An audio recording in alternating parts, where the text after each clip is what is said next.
dude, I don't understand. I run an ad at the beginning so that you guys don't get ads anymore. Then, for some reason, it's just like, oh hey, pre-rolls off for like 65 minutes, but we're still gonna run an ad anyways. No, not how this works. Don't do that. Stop. I clicked the button. It's out of your hands. Turning off the ad manager. I'll remember to run ads. Don't worry. We'll never forget. I won't forget. I promise. I don't have it in me to forget.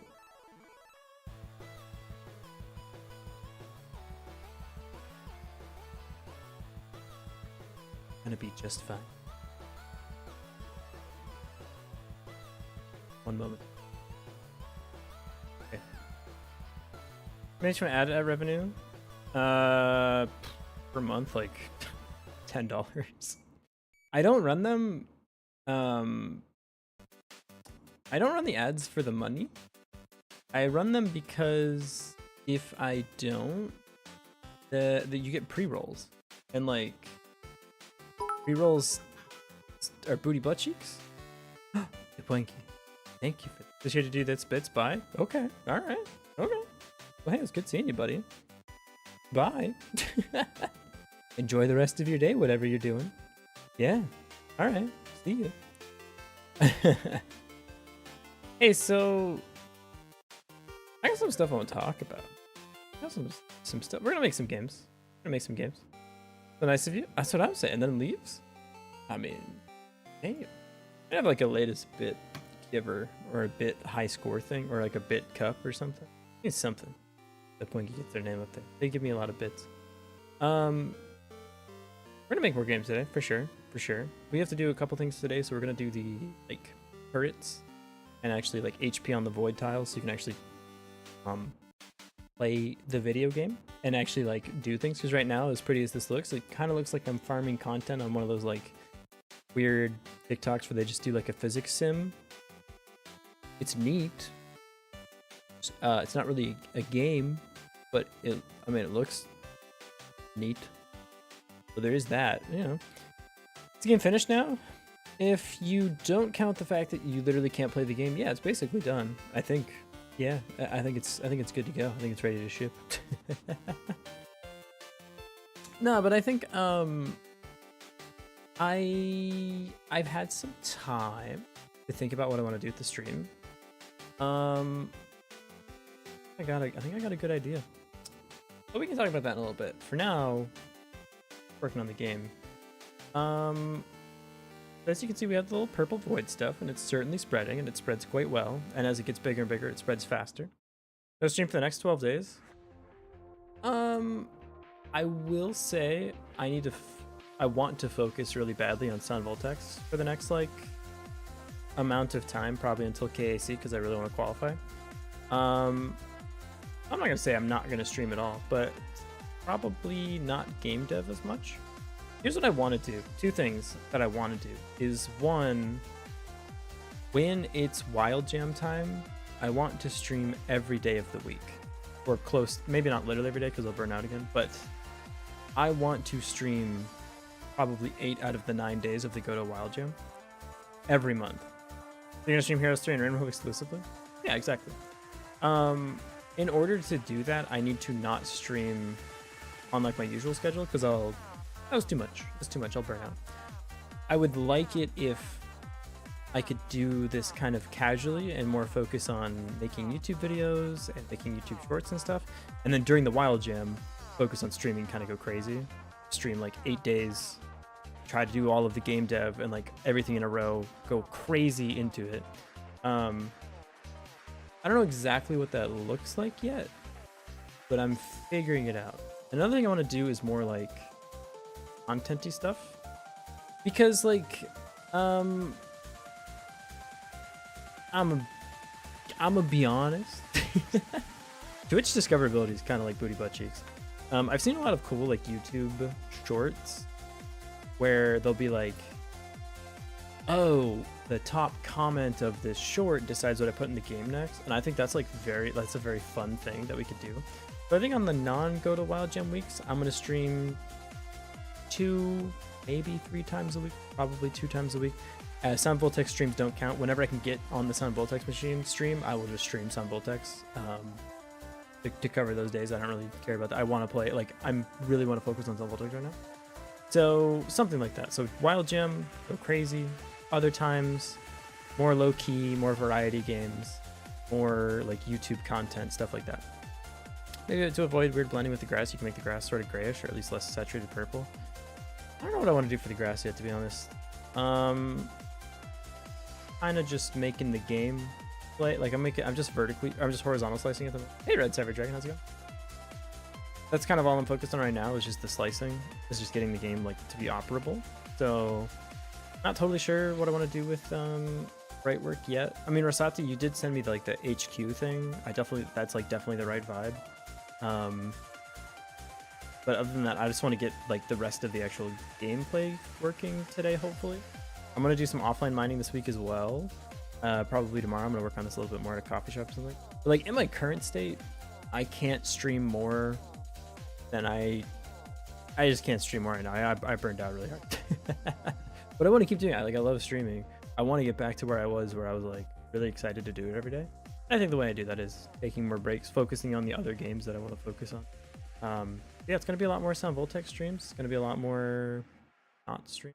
And then on the next Godot Wild Jam, we lose our fucking... We go...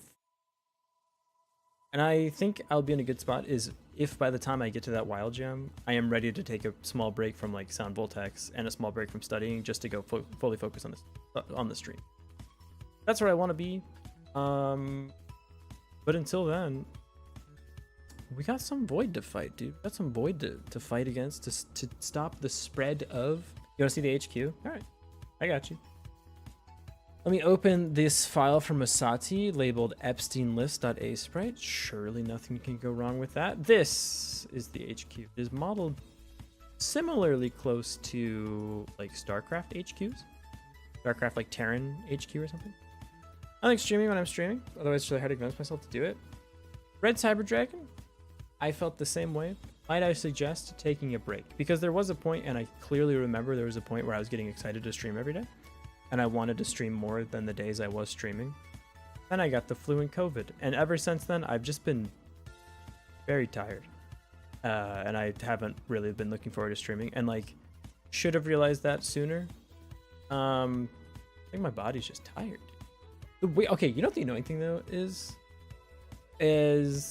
I took a break from like studying and climbing and playing Voltex and everything, right? Because I was really sick. And I went back to play Sound Voltex after not playing for like a week and a half. And I was like 5 times better at the game. What the fuck? And I went climbing. Yesterday, when I went climbing, crushed every single project that I've been stuck on for the last month in one try. Where the fuck was that energy been, huh? Literally, there was 3 problems that I was completely stuck on. Either I grew like 7 inches or magic happened. I don't know. There was a tiny wizard at the gym making me able to crush everything. I don't know what the fuck happened. I was crazy. So, TLDR, breaks are important. Same here, absent the COVID, luckily. Being sick is it's the worst. As I get older, the more I like am in tune with my own body. Actually, that's not true as I get older. It's as I work out more and like eat healthier, I'm more in tune with like how my body and how I feel, which is a good thing and a bad thing. Because like when I was in college, I was on like 3 hours of sleep every day and like a shot of vodka every here and there and like 14 Red Bulls. And that's kind of got like fuck it, we ball energy no matter what, right? So like we have a test today, fuck it, we ball. Like one of my close friends is having like a really bad day and I need to like go comfort them at 3 o'clock in the morning. Whatever, I wasn't sleeping anyways. Ship it. We're gonna take a shower. Something you, quoting Sky, Smelly Ocean Nerd, should do once in a while. I don't think I said that exactly, but it's got the energy. We go to school afterwards, so see ya. See ya, Versati. Hope you have a good day at school. Yeah, so... Ow. Bonked my fucking mic. Yeah, still figuring out exactly what I want the schedule to be, but I appreciate all of you being... We've made a super cool little community. I want to make it a bigger community. Is that 32 by 32? Correct. It is. Yeah, we'll see. We'll see what we do.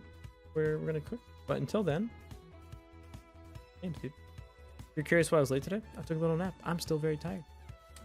Is that the exact way you called them? I did call Osu players smelly, but that's only because I was once one of you. I only know because I was there. Okay? I'm not firing shots at you. I'm just telling you, like, oh, the void spread a lot. That's not good. I think you're dead if this happens. I think you're dead. As far as the next steps for the gameplay, we need to make towers. I think I lost this run. Not loving our odds. Hey, another Gerbloxy. Welcome in.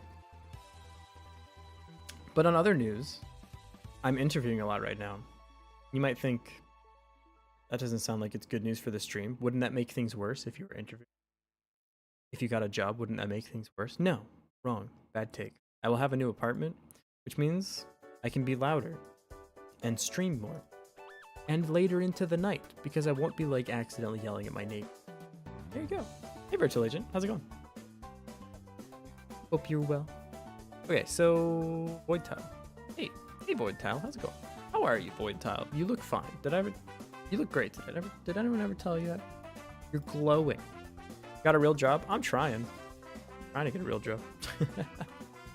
Need a collision shape on this. It's hard. Getting there. Oh, we need an area first. Sorry. Area 2D. This is. There we go. This is going to be a rectangle. All right. You're quite massive. My goodness.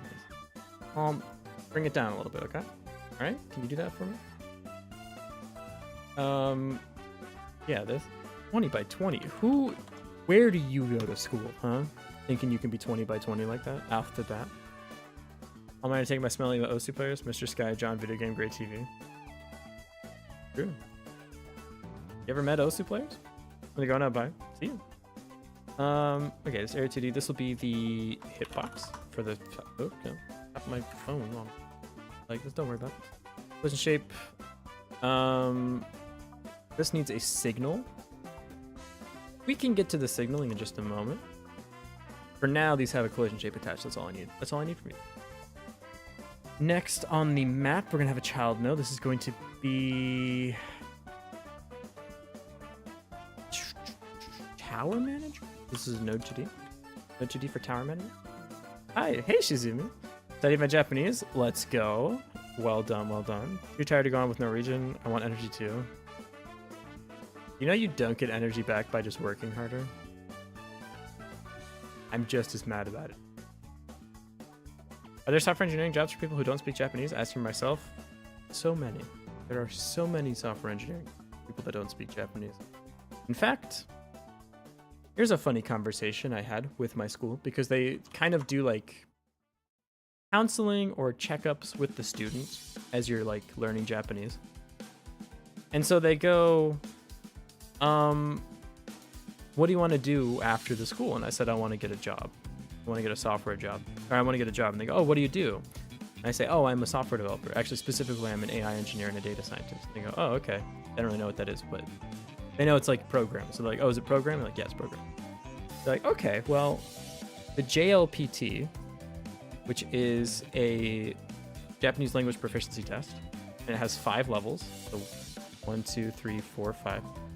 They go, for the companies that you're interviewing with right now, let's set you up on a plan to get you to be whatever level you need to be for the job that you want. So they look at me and they go, so what level of Japanese would you need to work at one of these companies? And I say, these companies only work in English. And they're like, oh. So like N5? And I'm like, no, I don't think you understand. When I work here, only in English. As in, I will either only be working with foreigners or with Japanese people that speak English. And they're like, oh. So like you don't, so like which level of the JLPT are you going for? And I'm like, okay, I don't know how to stress this to you. If N6 was an option, it would be N6. 5 is the lowest, by the way. Do you work with LLMs? I haven't worked with LLMs before, but I've worked with generative AI before, and to be honest with you, LLMs are a little bit less latent space and a little more vectorization, but it's kind of in my humble opinion, kind of the same. The thing about like modeling for me, and actually we might do some on stream because I need to ramp up for my interviews again. I've been out of the game for a little bit. I haven't done data science in like 2 or 3 years now, so we might do some like test projects on here just to like get the chops back. But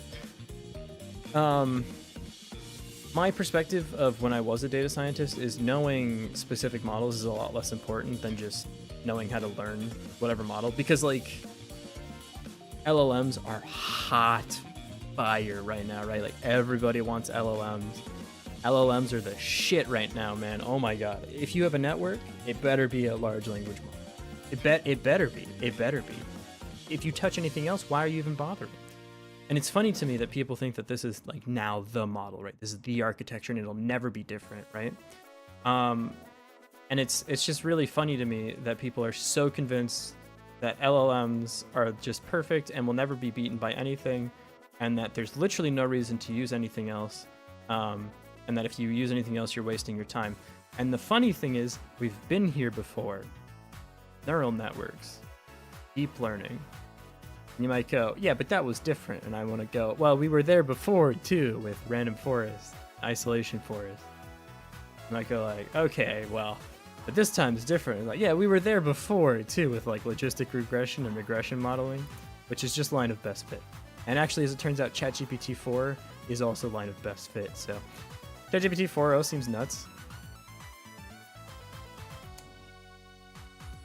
I'm still not convinced. I don't know. Okay, let me... I don't think it was different.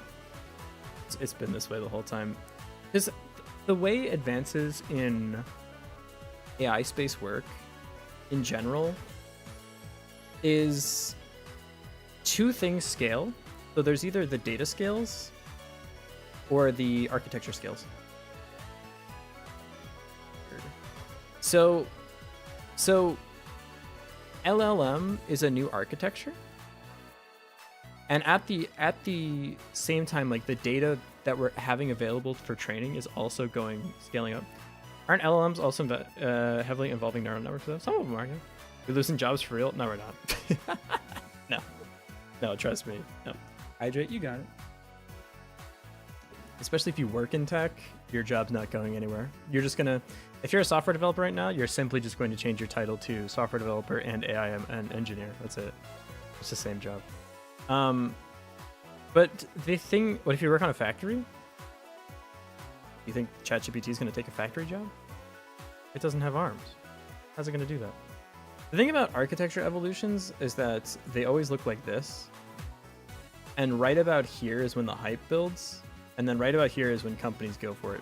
So this is exactly what happened with neural networks, where it became this thing where like right here, they're like, holy shit, this thing is the future. And like, they go further and further like, okay, well, this is the base neural network. Now we have neural networks with memory. Now we have neural networks that are deep learning with memory. Now we have neural networks that we like can do convolutional neural networks, right?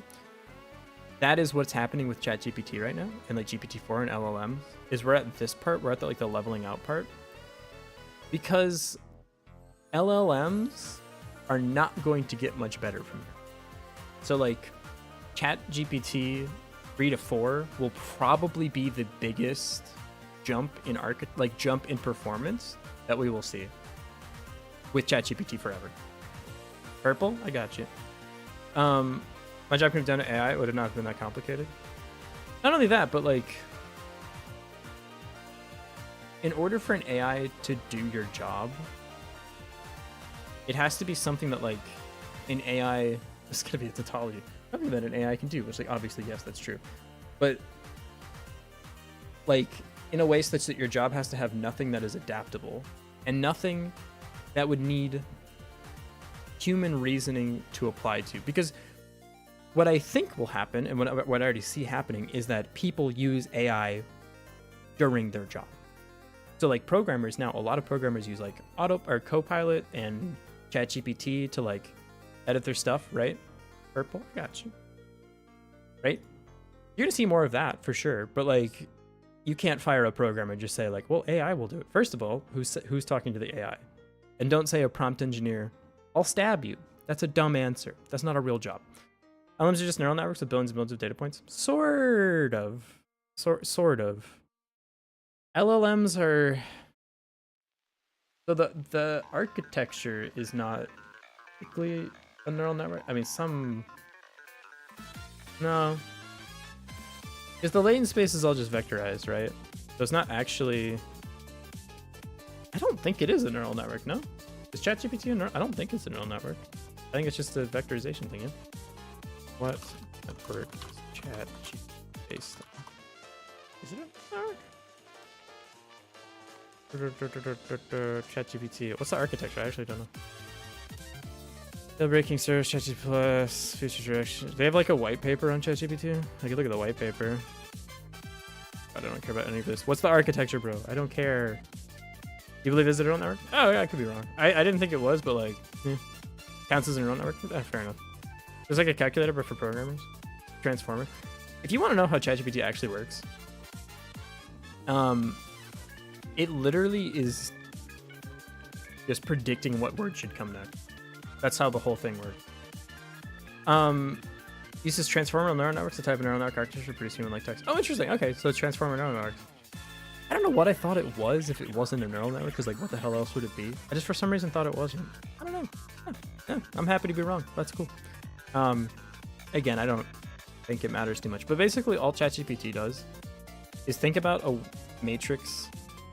What's a good way of doing this? You probably need 3 words because you can visualize that. Give me 3 random words.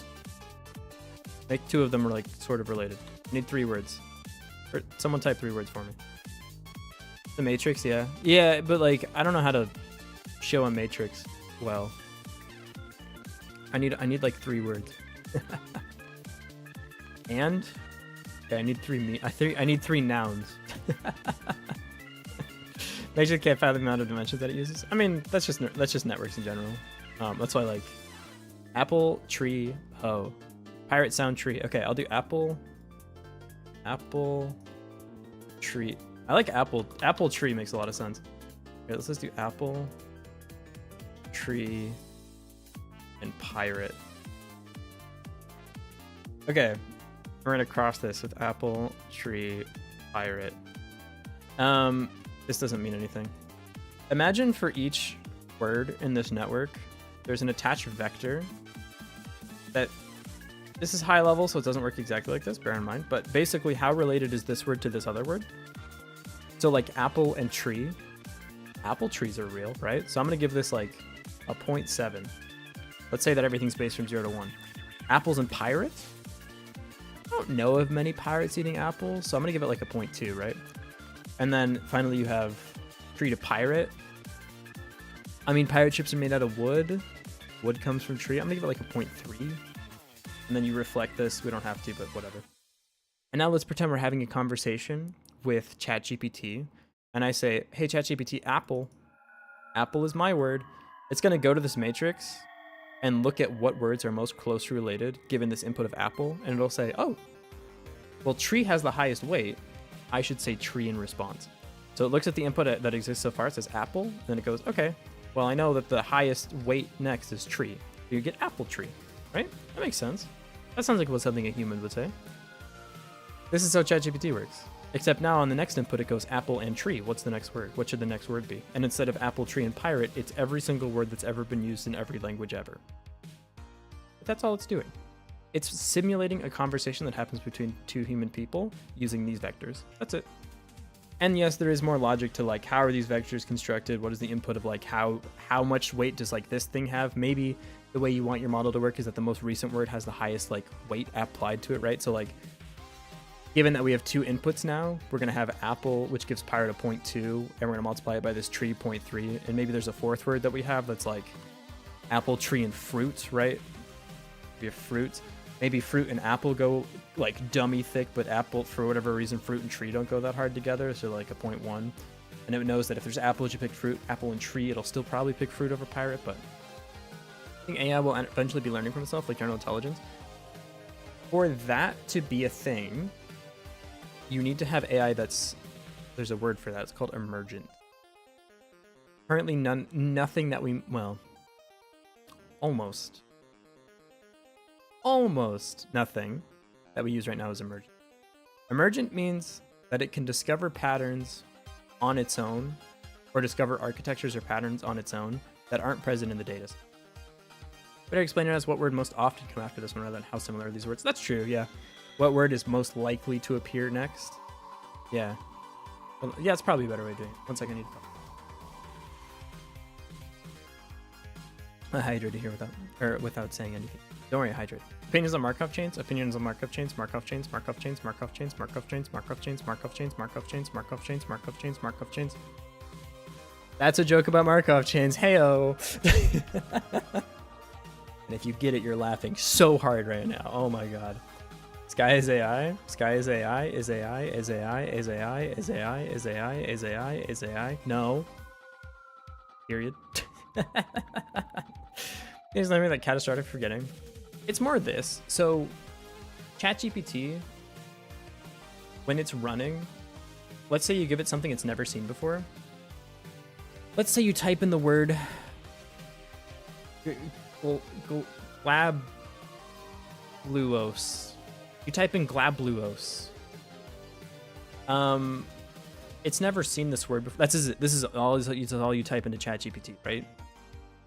It will never know what to do with this word because it's never seen it before, and it doesn't know what to do with things it's never seen. There's no words that are closely related to glabulus.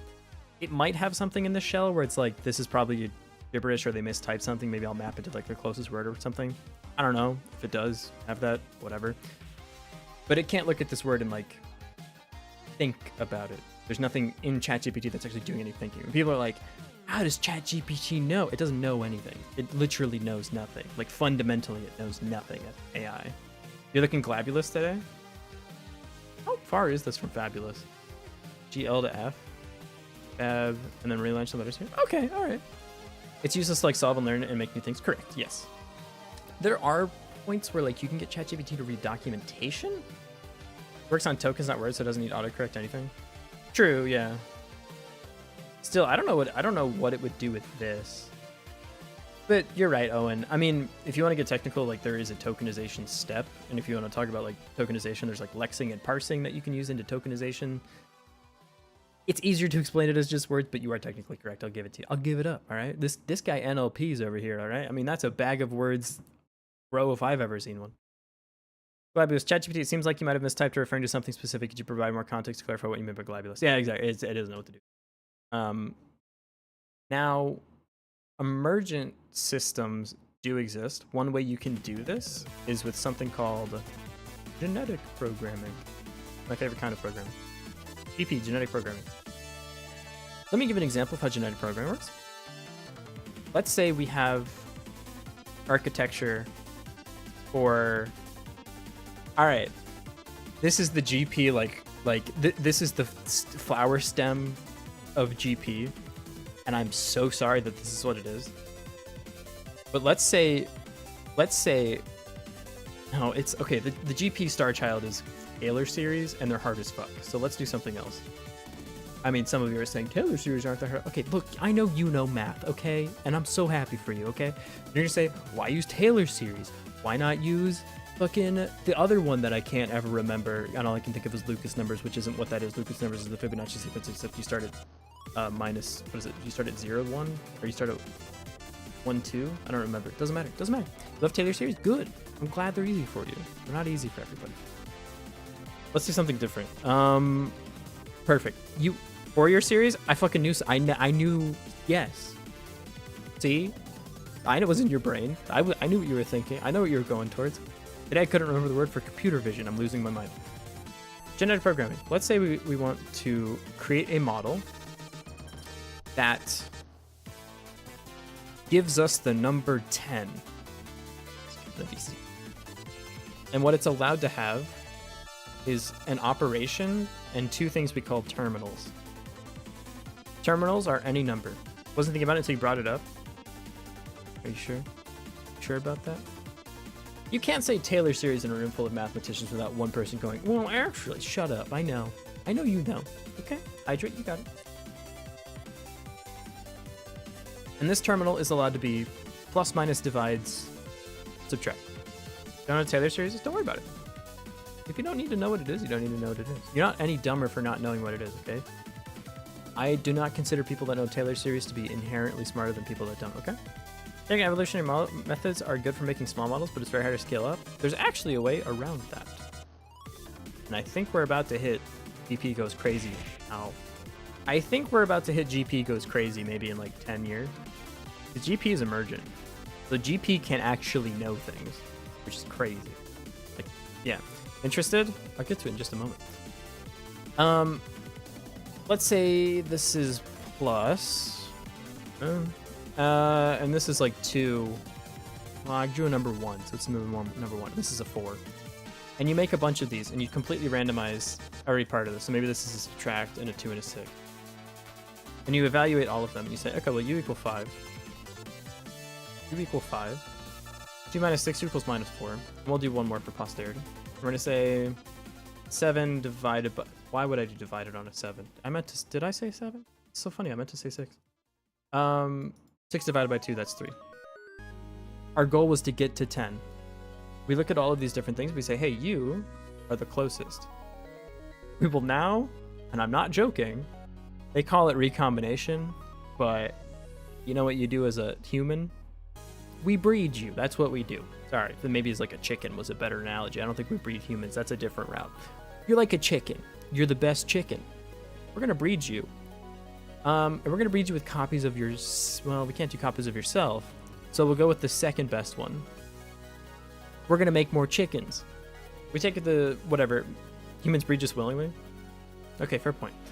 You take the ones that perform the best out of this group and you combine them. So maybe you say on this combination, you're going to say, well, this one did really well, this one did really well. Let's take this 6 and add it to your network. And you make a new population in the next network that's plus. You say a 6 here and a 4. And you're going to do other swaps as well. So you're going to say, okay, maybe this is divide, and we'll put the 1 over here instead. So it's 1 by 2, right? You do a bunch of recombinations of these different things. And this is going to be the divide version of this. So 6 plus 2, right? Something like that. So you can swap this node. You can swap this node. You can swap this node, right? There's another thing you do called mutation, which is when you take the best boy, the best chicken, and you just change something random about it. So like instead of this one, we're just going to add, we're still going to say it's add. It's going to be the same exact network, but we're going to change this 1 to a 6. No, it's not going to work. Change it to a 3. Why? No reason. Just it's random. It's purely random. Everything that we do here is completely random. We just take the thing that performed the best. We take like the top 10% or whatever, recombine them into different things, and mutate a couple of them. Generally, what you want to do in a given population is you take 50% of the previous population, so that way you're not losing any of your previous iterations. You do 40% recombinations, and you do 10% mutations. And I know some of you are thinking, what? 10% mutations? That's crazy. You would never do that in a production model. And I would say, I know, normally you do 1% mutation, but if you want faster results, you can do 10%. I know. What do you do with the other 9%? You usually put it here. So you do 50%, 49%, 1%. And now some of you are saying, oh my God, 49% recombination? Are you crazy? Have you lost your goddamn mind? If you're in a production model, you should really be doing 90%, and then 9%, and then 1%. And I say, I know, but look, we're not doing that right now, okay? This is just an example. I need you to bear with me. So we go ahead and reevaluate all of our stuff. This is a 10. This is a 3. Oops, sorry. This is a 0.5. This is an 8. This is a 7. And what did we want to do? We wanted to get to 10. And oh my God, we did it. So this is our network now. This is our network. It got to 10. It got there in 2 generations. Perfect. Now we have a model that works exactly right. Except instead of adding to 10, we want to do something like driving a car in track medium. Or something like that. Or, you know, figuring out how long to leave UV lights on for algae to grow, which is a project that I've actually worked on while I was contract. By the way, for those of you curious, what's the optimal light cycle to leave UV fluorescent lights on to make algae grow? Do you want to know? If you had to pick an amount of time between 0 and 24 hours of how long you should leave algae lights on, how long do you think you should leave them on? I'll wait for exactly one person to answer if anyone wants to. Or until like 15 seconds goes. 24 hours? 12 hours? 7 hours? Paired, you're actually correct. It's actually just 24 hours. Every model that we did, we pushed the boundary on how often we should keep the lights on, and then someone was like, we just leave them on forever? And we put it into the, we put it into the model, and it just worked. It just worked for 24 hours. Because we weren't actually testing on real algae. And it's actually why like it wasn't a production model. We were testing on a simulation of the algae. So this used to be proprietary, but I haven't worked for this company in like 5 years, so I don't care anymore. The way you can get GP to scale well is instead of so in our previous example, we were changing like terminals and stuff. Don't evolve the system, you evolve the system architecture, which is way cheaper. So instead what you do is you say, given our neural network, I'm gonna draw the classic bullshit neural network for us, right? So you do something like this. Soup, soup, soup, soup, soup, soup, soup, up, up, up, up, up, up, up, up. Wait for it, it's gonna pay off. We're gonna have the iconic image that everyone loves. You do this, systems architecture, correct. So you look at this, right? And you say, let's break this down into literal neuron pairs, like this area right here, and this area right here, and this area right here, and this area right here, and this area right here, and this area right here. And let's make a pool of genomes, or a pool of DNA for each of these different areas that we can evolve on. So the actual like parts of the system of the neural network stay like the actual nodes are the same, but the combination of the nodes, you're basically putting a neural network in your neural network and evolving a higher level neural network.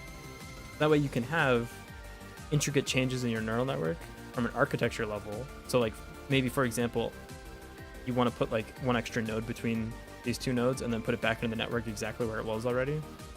And now all of a sudden this performs way better because it just needs an extra linear combination or something. Could be. So that's one way to make GP scale a lot better. Can GT better than any college professor? Do you want to know the real answer, Hackdog? And that's something that I firmly believe forever in the entire rest of my life. I don't think that people on YouTube are better teachers than your college professors. I think it is that the second time, it's one of two things. One, if it is something you're interested in, I have to go off here. If you're learning something you're interested in, I think you will learn it better. But two, and more importantly, if you ever are on the internet and you see something explained to you and you go, wow, I get it now, but the way I learned it in college didn't make any sense to me. I think it's because it's the second time you've seen it. I think the first time you see any reasonably complex technology or theory doesn't make any sense. But the second time you see it, it makes a little bit more sense. So I have a leg up on every college professor you've ever had in your life because they've already given you the first doesn't make any fucking sense run. And so when I come to it, I think I have an advantage. Grant Sanderson is 100% better teacher than my math teacher. I think there's levels of like skill of teachers for sure. I don't think like every teacher's on the same level. And I think people that have a lot of passion about teaching always make better teachers for sure. But I think a bigger advantage, honestly, is that it's just the second time you've seen it. That's my opinion. First time seeing this, it's probably just something you're interested in then. Could be. I don't want to take too much credit. I don't think it's it's me explaining it very well. I think it's more of like, you just find this interesting and so you want to pay attention to it. That's all. Simply study things that you find interesting. Forehead. Blah. To be honest, did Grant get you through college?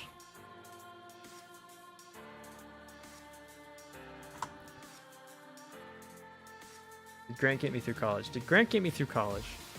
The thing about Numberphile and 3 Blue 1 Brown when I was in college, they weren't really a thing yet. They weren't like, they didn't have like crash courses or anything for my classes. So I kind of just had to do it raw. I did have a dude with like the thickest Indian accent I've ever heard in my life teach me how to do like most of C++. If that makes you feel any better. I didn't really understand like 70% of what he was saying. He was a fucking genius. That was my version of Grant Sanderson. And I literally, if you were like in my college or like my age when I was in college, everyone knows what I am talking about. I don't know what it is. It's just everyone had that experience. It's a great human experience. Speaking of, some video games. This is gonna be the tower manager. Tower manager. Is it scaling genetic programming for data classifications using MapReduce technology? Let me make sure that this is a real thing.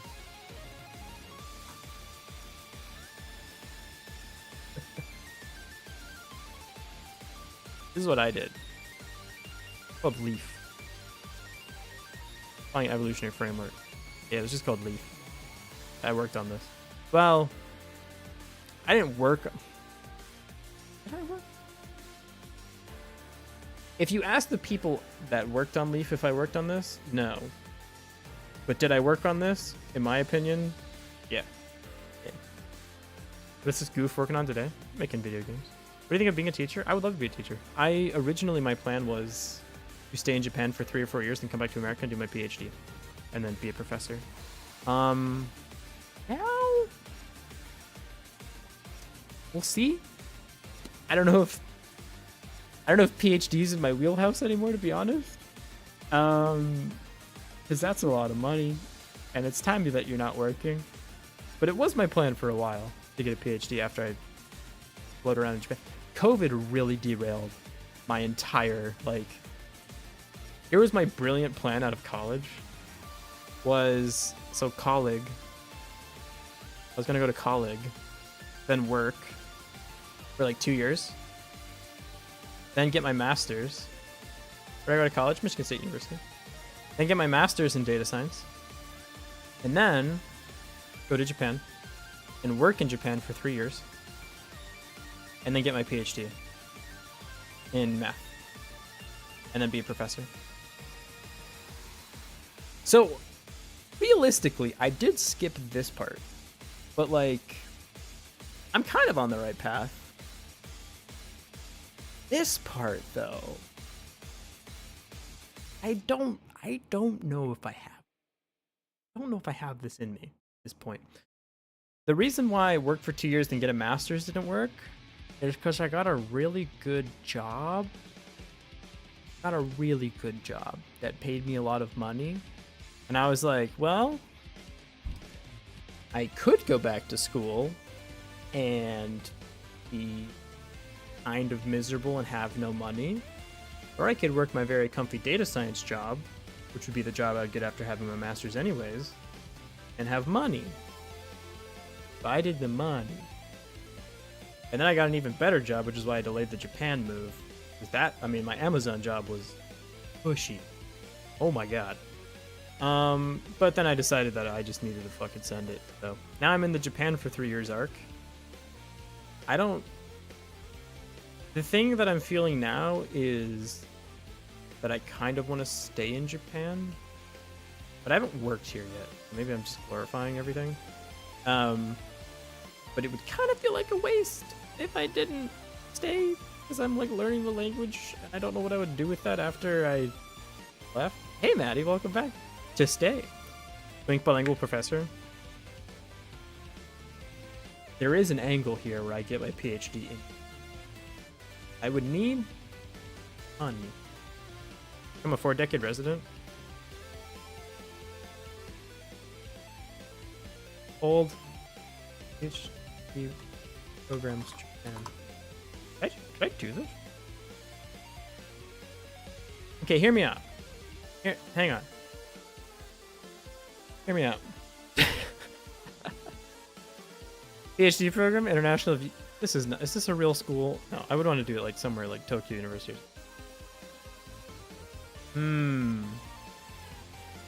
Applied linguistics? No, thank you. Mathematics? Would I then teach math in Japan? What? What would I even do with this? Get a PhD in Japan to teach here? Whoa.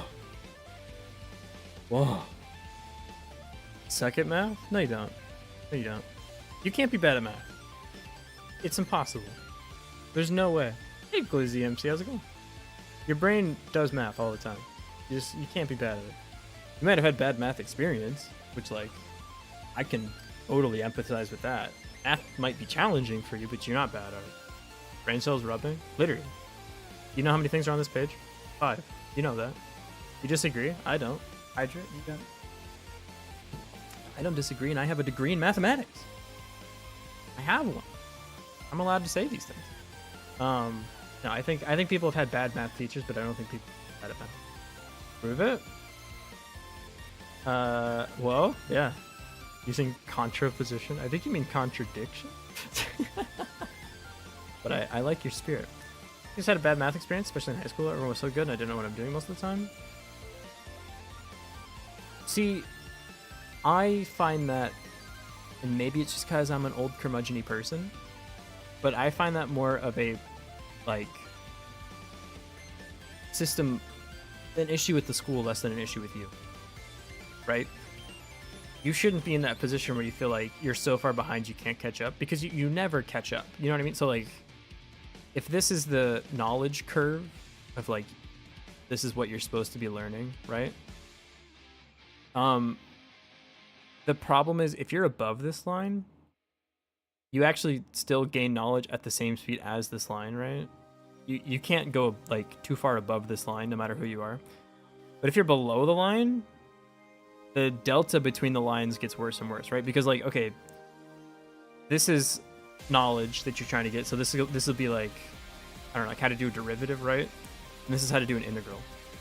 If you still haven't got how to do a derivative, you're not fucking getting integral. You just don't have the basis to be able to do that. So you just fall further and further and further behind.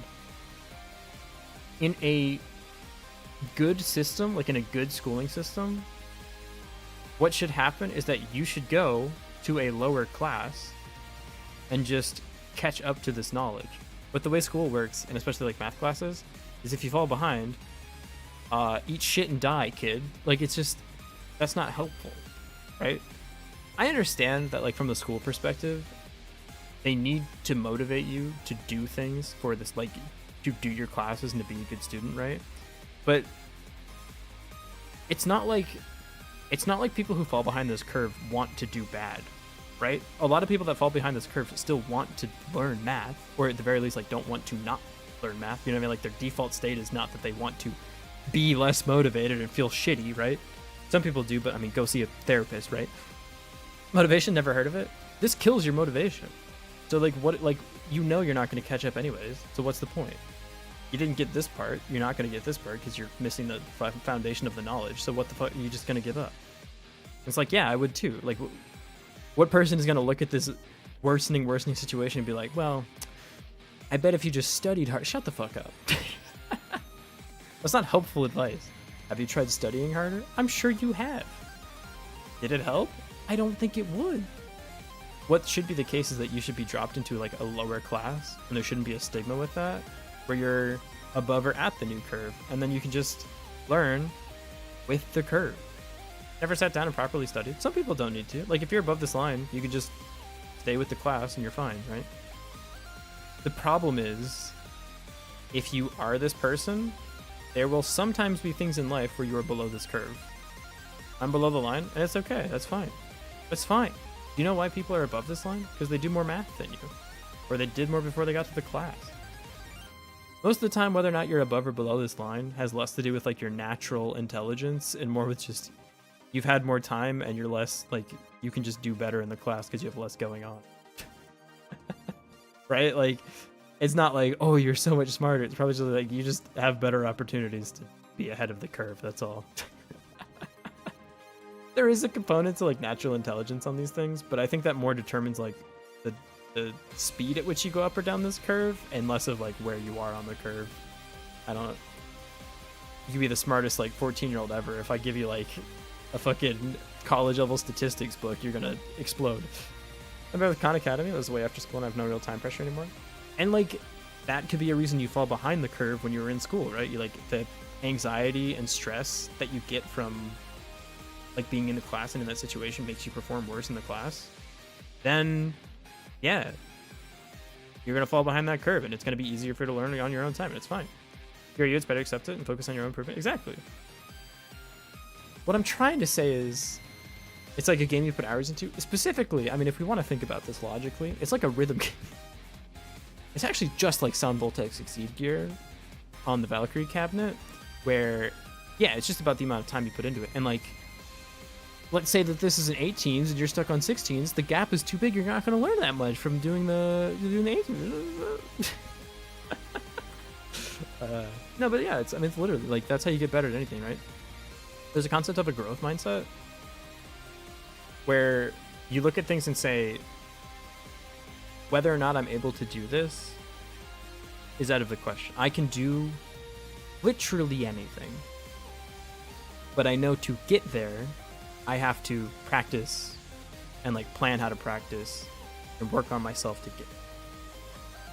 Which is a very freeing thing to feel, because like you see like, okay, let's say you see like some 12-year-old kid that's like a fucking piano genius, right? And you're like, oh, I wish I was that good at piano when I was 12 years old. And it's like, well, that kid probably just practiced piano like 14 hours a day, right? No one's coming out of the womb being like the next fucking Mozart, right?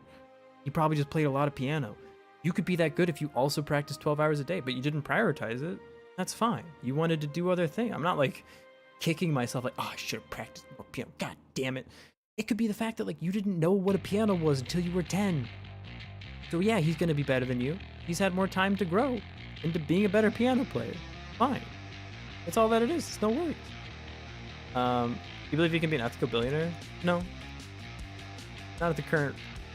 No, not really.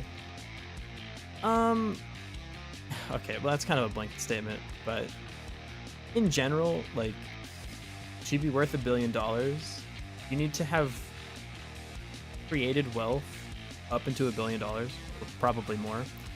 And it's hard for one individual person to have like that much wealth output. Like, wealth isn't a good measure of like your intelligence or how hard you worked anyways, but it's the only one that we have, really.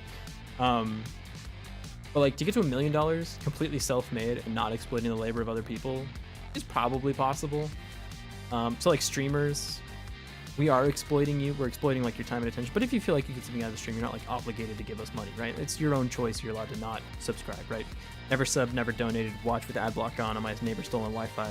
You know, that's totally fine. And there are streamers that are millionaires. So I think like, obviously streaming's not the only way, but you're not exploiting the labor of other people. You're providing a service and people like pay you for that. And I think that that's okay. There's ethical issues like where do people that donate get the money from? No, just okay. Listen, we're not going Yomi level 5, okay? Keep it calm. Okay? I think you say hits me. That's okay. I didn't learn this until I got ridiculously cracked at Osu. Legitimately. I got to like 3 digits in Osu by grinding my fucking heart out. And after that, hey Patagonius, or Panagiotis. After that, I was like, well, I got really good at Osu, so I could probably be a really good data scientist. I do the same thing. I just practice, and now I know how to practice, and I know how to like set up my own time to practice, and like the goals that I want to achieve. So yeah, I can do that. Saying right now, I could be like an amazing rock star if I practiced guitar for 8 hours a day. I don't want to do that. I don't think that's worth my time, but like I'm 100% confident that I could become like an amazing guitarist. Probably not the best ever, right? But like top 1% probably. If I dedicated 8 hours from now until I was 35 of just playing guitar every day, yeah, I probably could. And it's also kind of freeing because you can look at things and be like, I don't have the time to spend 8 hours playing Sun Voltex every day. So like, maybe I won't be that person, and that's okay. I have to work, and like I understand that that's my situation, so I'm not gonna get like upset about it. You know, it's fine. Wait, what? Here's Python's only relevant language. No, there's billions of ways. At my concert with the whole ensemble Monday, was nervous AF. How'd it go? Hope you're doing well. Hope you're doing okay. Growth mindset. I can't wait to make my Twitter account just be all a bunch of like random bullshit about like, you could do anything. You just have to wake up 2 in the morning, go for 7 runs a day, and also own a Lamborghini already, so that way you could think. If you rent a Lamborghini, it puts you in the wealth mindset, and then when you're driving your Lamborghini around, you can think about how you should be able to own a Lamborghini. First year for clarinets, and I have to stand up when the director walked in. Walking in and out several times, felt like a complete dum-dum, standing up and down. That's their problem. You did what you were assigned to do. They said stand up when I come in and sit down when I walk out, and you said, okay, I got you. and they walked in and out 37 times, that's them problem, not you problem, you know? You did your job. Python's only relevant in AI and Uni? No. Shit take detected. Nah, dude, Python is everywhere.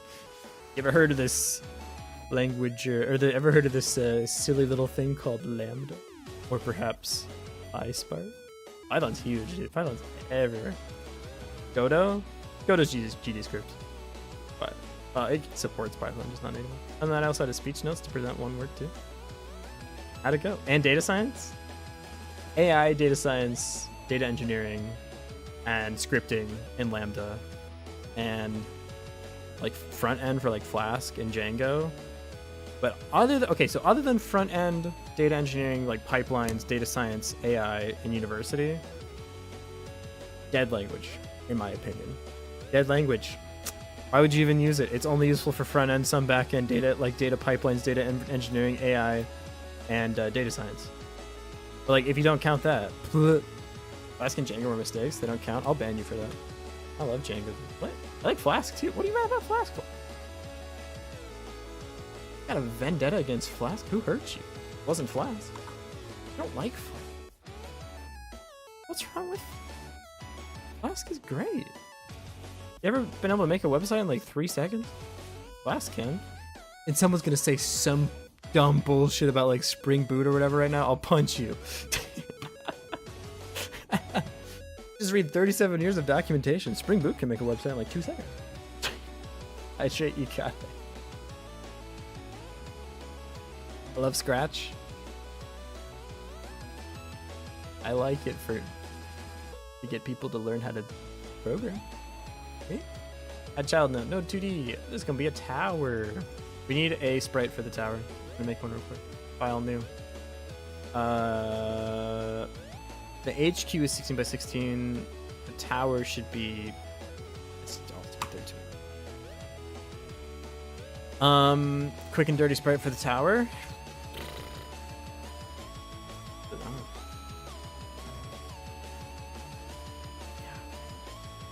You know what the tower. You know what it is. The icon to SGB. Hey, painful Faladis, let's go. Maybe sprite to do. Tower sprite. Tower sprite. Icon SGB. Welcome to the party. It's gonna be 16 by 16. This is 128 by 120. It's gonna be 128.0. Or sorry, 16.0 divided by 120. Bada bing, bada boom. That's the tower. Welcome to the game tower. You should take up 1 square. You don't. You take up like half a square? It's 32 and 32. 32.0 divided by 1 hydrate. Got it. That's a tower. Is it the same? Nope. Fucked up again. I was right the first time. 16.0 divided by 120. This is correct. It just isn't like zeroed or centered out. Okay, so we need to. This is a tower. We need to be able to snap the tower onto the grid somewhere. I'm just gonna convert this to a scene right now. Assets, scene, tower. You dude. And I'm gonna delete you. Get the fuck out of here. What do you? Who do you think you are? Think hydrate doesn't work? I just hydrated. There is a timeout on it, so if you click it at like the same time as another person, it doesn't quite work. But I guess I'll learn both. Yeah, why not? Learn both. I like Python a lot. I think Python will take you very, very far. Great TV. That's me, dude. I was testing it right there. I was seeing if I was seeing if they were correct and whether or not I was I had broken my hydrate thing, but I had not. All good. How about Lua? I can't say I've seen a lot of Lua in my life, but it exists. The thing about learning really niche languages is like the people that need, like if you're good at Ruby, you'll always have a job because no one my age is learning Ruby. You know what I mean? Go on my try land if you want. There's always openings for Ruby on Rails because I get like, who, who, who learns that? What the hell is Ruby exactly? Like, you want to know how much money fucking mainframe developers make? It'll blow your mind. Isaichi.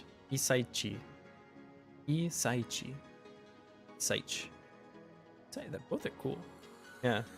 Kind of easier than C. Yeah, C++, I mean, C++ is definitely easier than C. C is eclectic.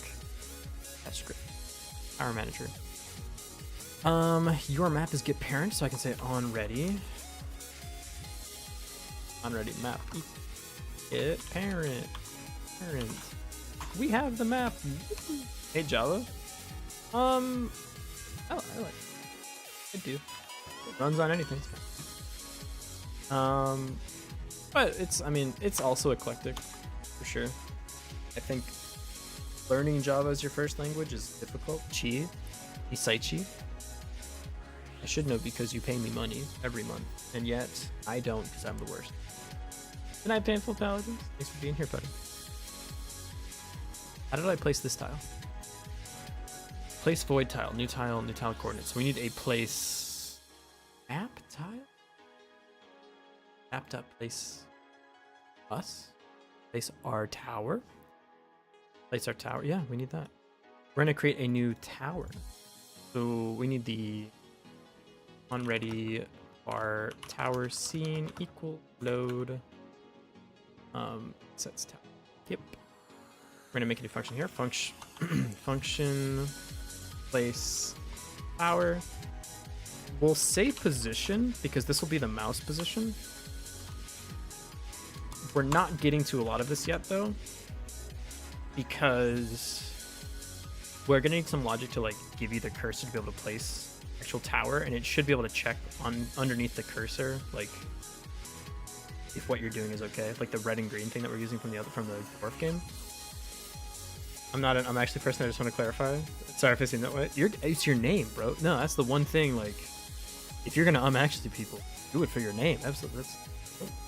Don't let people call you the wrong name. Goodness. Yeah. So no, it's okay. Please insist. Harrison here. Okay, so we're going to. We also need something. So function begin placing tower. This will set a flag to put us in the like tower placing state, and so we're gonna have an indicator underneath this thing that this shows red or green if you're allowed to place the tower there. But we'll get to that in a minute. Right now we just need to place tower. We're gonna do this thing, change it to tower instead of void tile. So if our new tower equals tower scene instantiates new tower dot coordinates equals tile coordinates. This will be mouse position. Well, no, we need to convert from mouse position to tile coordinates. Think about this. Let me rewind. Take the clocks back. Bar new tower here. We're gonna say map dot place tower. We do need the coordinates of this thing. So this is gonna take in the coordinates. So place tower at these coordinates, which should be a vector 2i. New power to place coordinates, and then we can add to this. No, we need to set the position of the tower. So new tower dot position equals map dot get. How? Oh, map should be. What is your name? What is your name? Map. Probably should have seen that coming, right? Map dot get position from coordinates. This will also be coordinates like that. And then we can add it to the scene. To add child new tower like that. Now on the ready frame, we can spawn in a tower. Hydrate, you got it. Should have just put chi, but I don't know. I was thinking of a word. It just popped in. Yeah. Snap map. Snap map. Map to the snap map. Snap to the map on the map position. Snap to the map. What? We're gonna place a tower at, I don't know, vector 2i. How's 10-10? How does that make you feel? So should we have like a tower like here? Oh, okay. Place tower doesn't exist. Right. Place void tile. Map coordinates equals new tower. Yep. This will be instead function place tower, new tower, coordinates equals vector to I, we're gonna say map coordinates equals new tower, like that. Whoa. Another hydrate, you got it. And the tower manager, now we need to pass this new tower as well. New tower, and where it lives. Now it should put us on the map. There we are, we're on the map. Okay, next we need a range around the tower, so it's attack range. So we're gonna go to the tower scene. Here, we're gonna add a new thing, add child node in area 2D. In this area 2D, we need to add another child node. We need to say an collision shape. Collision shape 2D, this will be the attack area. Collision shape 2D will be the collision shape 2D, doesn't need to be anything else, doesn't need to be special attack. This will be the attack radius, so we need to have a radius set to this. We're going to set it to be 50 px. High skill, the sprite. What are you making? We're making a game where you fight against the void. Don't let him get you. Don't let him touch you. Deep visual. How big is this? Maybe it needs to be bigger. Way too small. Jesus. 100. Try this. That's probably better. How gameplay? You place these towers to fight against the void tiles that are coming after you. They shoot the void tiles lose HP, but the void tiles spread. Does the void spread yet? It most certainly does. It's coming for us right now. It's probably like 125. How's that look? That looks pretty good actually. Yeah, cool. All right, collision shape here. Now we need a trigger on this, so attach script. We're going to attach to the tower CN here. Function. Oh, fuck.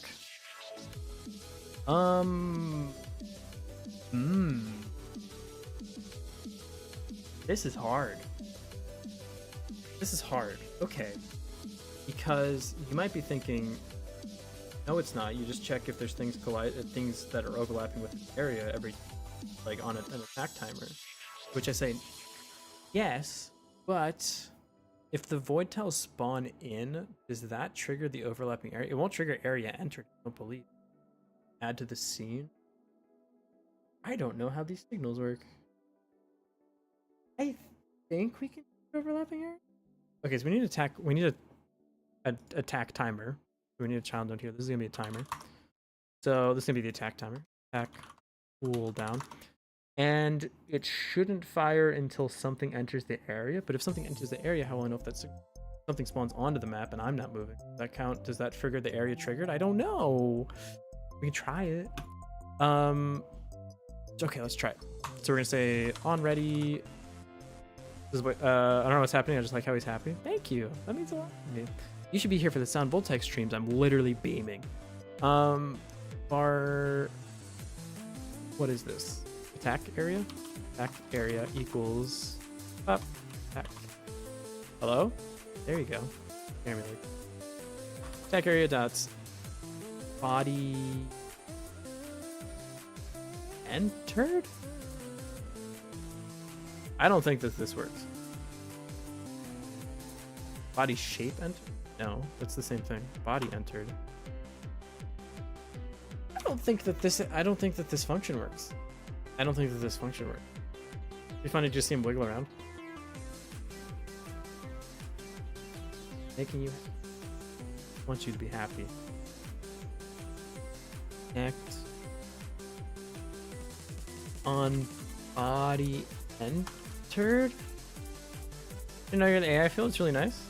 Yeah, I love working on AI. I'm looking for data science roles right now in Japan. So if you know any and you want me on your team, which is a tall order, I'll grant you. I'll give you that. I haven't run ads in a little bit. Ads in programming? I am programming. Sorry, ads gotta run. I was wondering why a certain thing was happening on the stream, and now I've remembered why, because I have pre-rolls on and they've been on for the long time. It's very funny to me. Why is anyone even here? You had to watch a pre-roll to get here. That's disgusting. I'm so sorry about that. Anyways, ads incoming. Wait, let me make sure my ad manager does fucking much. I click this button, I go to Stream Manager, and in Stream Manager I click Run an Ad. This pre-roll is off right now. Running an ad. No, that 1000. I'm pro. Yeah, man. Turns out ad manager is real good. Blech. Give head pets. Yay. Something ads on, but I noticed if you don't have them on, the stream runs worse, which makes sense, I guess. Yes, it runs tons worse. Because there's a wall that you get put up if you have AI, if you have pre-rolls on. Usually restrain from mentioning ad streams. I don't know what risk backlash. Oh, ad? Yeah. Alright. Okay, let's see if this works. This needs the body. And if you get here, just print Yahoo. I don't know. I don't think the signal works as is, but let's see. Is it here where the ad plays? Really? Alright, let's see if we can get a... Can I get a Yahoo? Because these are going to spread into it, but since they come into the scene, they're not technically like moving through the thing, so I don't know if this works. Does it work? Does it work? Nope, not even a little bit. Doesn't work at all.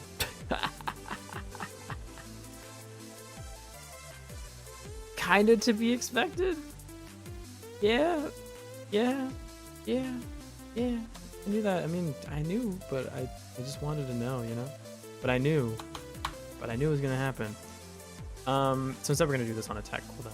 Does this mean that it might not fire when it first interacts with the thing? Yeah. Game jam game is fine. So we're gonna say this on ready our timer. Attack time. You don't have to be this way. You know that? It's free to not do that. Attack cooldown. Yep. Attack timer dot timeout dot connect. Fire bullet. Fire gun. Fire turret. Fire. Just fire. Fire. Function. Fire. First, check if there are any valid targets. So we say if attack area dot get overlapping areas. Last time I was here was making a spell loader. That was for a different game jam. We will likely get back to that. This is for the Godot Wild Gym, so we only have a week in this game. It started on Monday. Nope. Sunday. Nope. Last Saturday. Started last Saturday.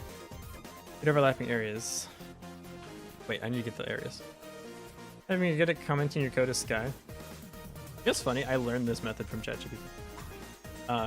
This ChatGPT comments its code like this. You know why? Because Stack Overflow comments its code like this. So now I do this too. I used to just make my code really cinematic, so I would just do this. So I would do something like var overlapping areas equals get overlapping areas. And then I would literally do this. Var r valid attack targets equals overlapping areas dot size greater than equal to 1. This is how I used to write my code, which I honestly still think is pretty good. So this is how I would do the Boolean. Instead of doing it like this, I would just have it here. The bar r valid attack targets equals this Boolean check. Oh, and Sky should do a collab one day. I think I would need 10 billion more people to follow my Twitch account, and then maybe he could go for it. But I think in our current state, maybe not bad. I love Robo's code, just not that long.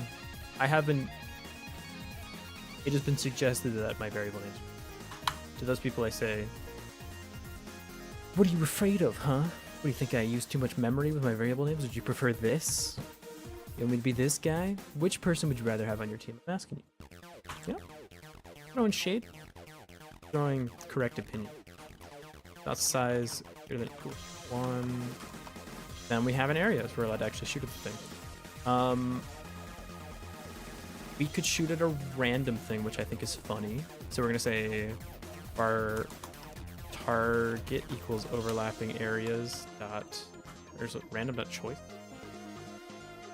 Choice? Is this real? Is it choose? Choose? Not just clear to click. It's just choose. Voice. What is the thing for this? Would you join Yeezy Sanji? Maybe the JP branch, but probably not. Didn't they have some stuff? It Random choice. Pick random. Pick random. I remember hating looking at someone's code to implement all the variable names for V, N, R, I, N1, V1, etc. Mathematicians, POV, you're a mathematician trying to write a function. I hate that shit. The worst, dude. You'll literally hate it. And I'll tell you what, if we get a target selected, I'm more than happy for us to even. I'm gonna move my turret a little bit closer so I don't have to wait as long because I don't like waiting. So you're gonna go to 7-7. I think that puts you close enough that you're not immediately triggered, but like, when I was Hello World, I'm perplexed by how Sky makes games. I'm just glad you're here. We never started the time. Auto starts, and your attack timer is. Oh, why not? Why not be a second? Why not? It's fine.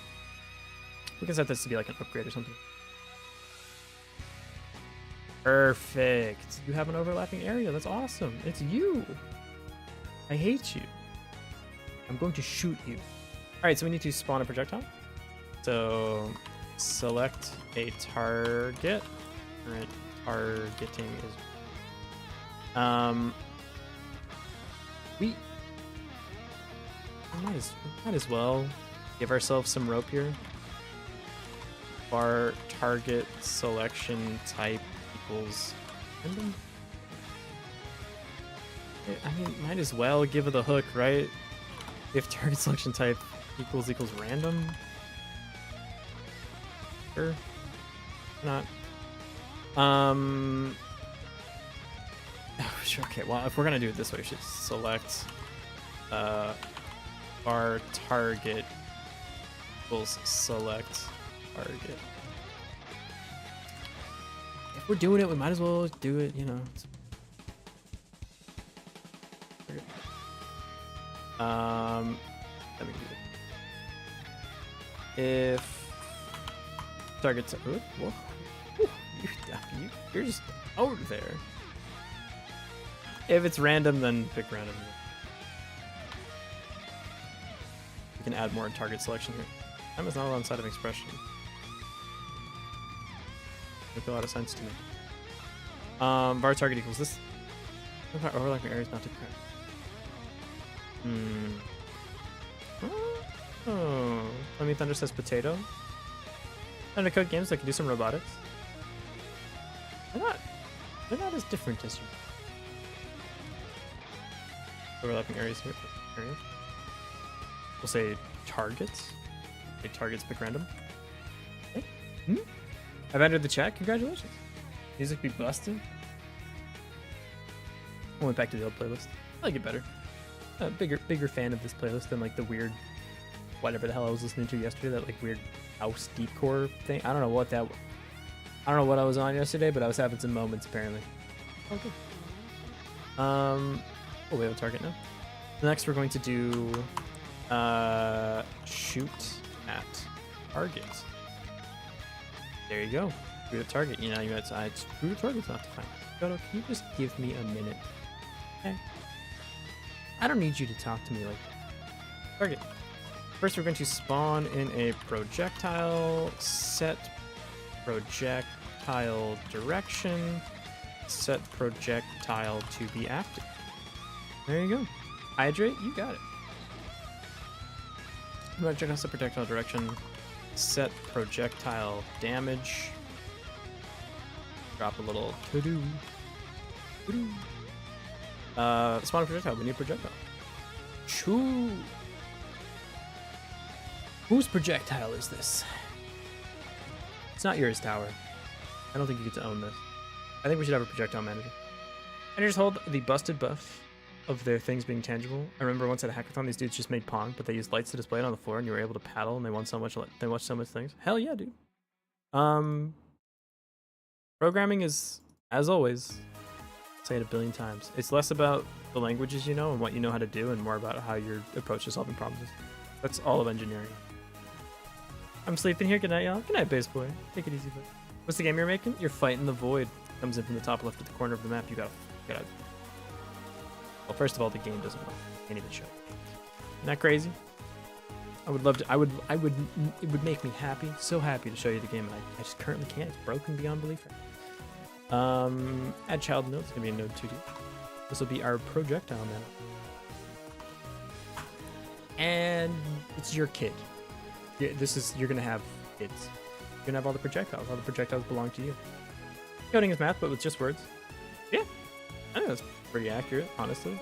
I think that kind of gives the impression that you need like math ability to do coding, which I don't think is true. But if that's what like helps rationalize it for you, I think that's a great way of putting it. How do we get this to be your child? Access is a unique name. We could set this reference on each tower. Probably fine. So we create the new tower. Place tower on map. We're going to set reference, set tower references. We need a new reference here. On ready var projectile manager equals recent. Why does the percent ones not work automatically? And speaking so fast I can barely hear the replies. Sorry. I can speak a little bit slower. I talk with my friends often, and they don't... Well, only one of them speaks English. And she has a new system if I talk too fast because she has a hard time understanding me. And she will now say, if I am talking too fast, she will say, yellow card. And if I talk too fast again, then I get a red card. And I'm not allowed to use it. What? Holy hell, that cool? What's up? This? Yeah, this is cool as fuck. Tide wants to be find the void.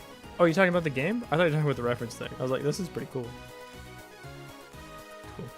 New tower dots projectile manager reference equals this guy. Congratulations. That's what you equal now. For you. Var this day. This is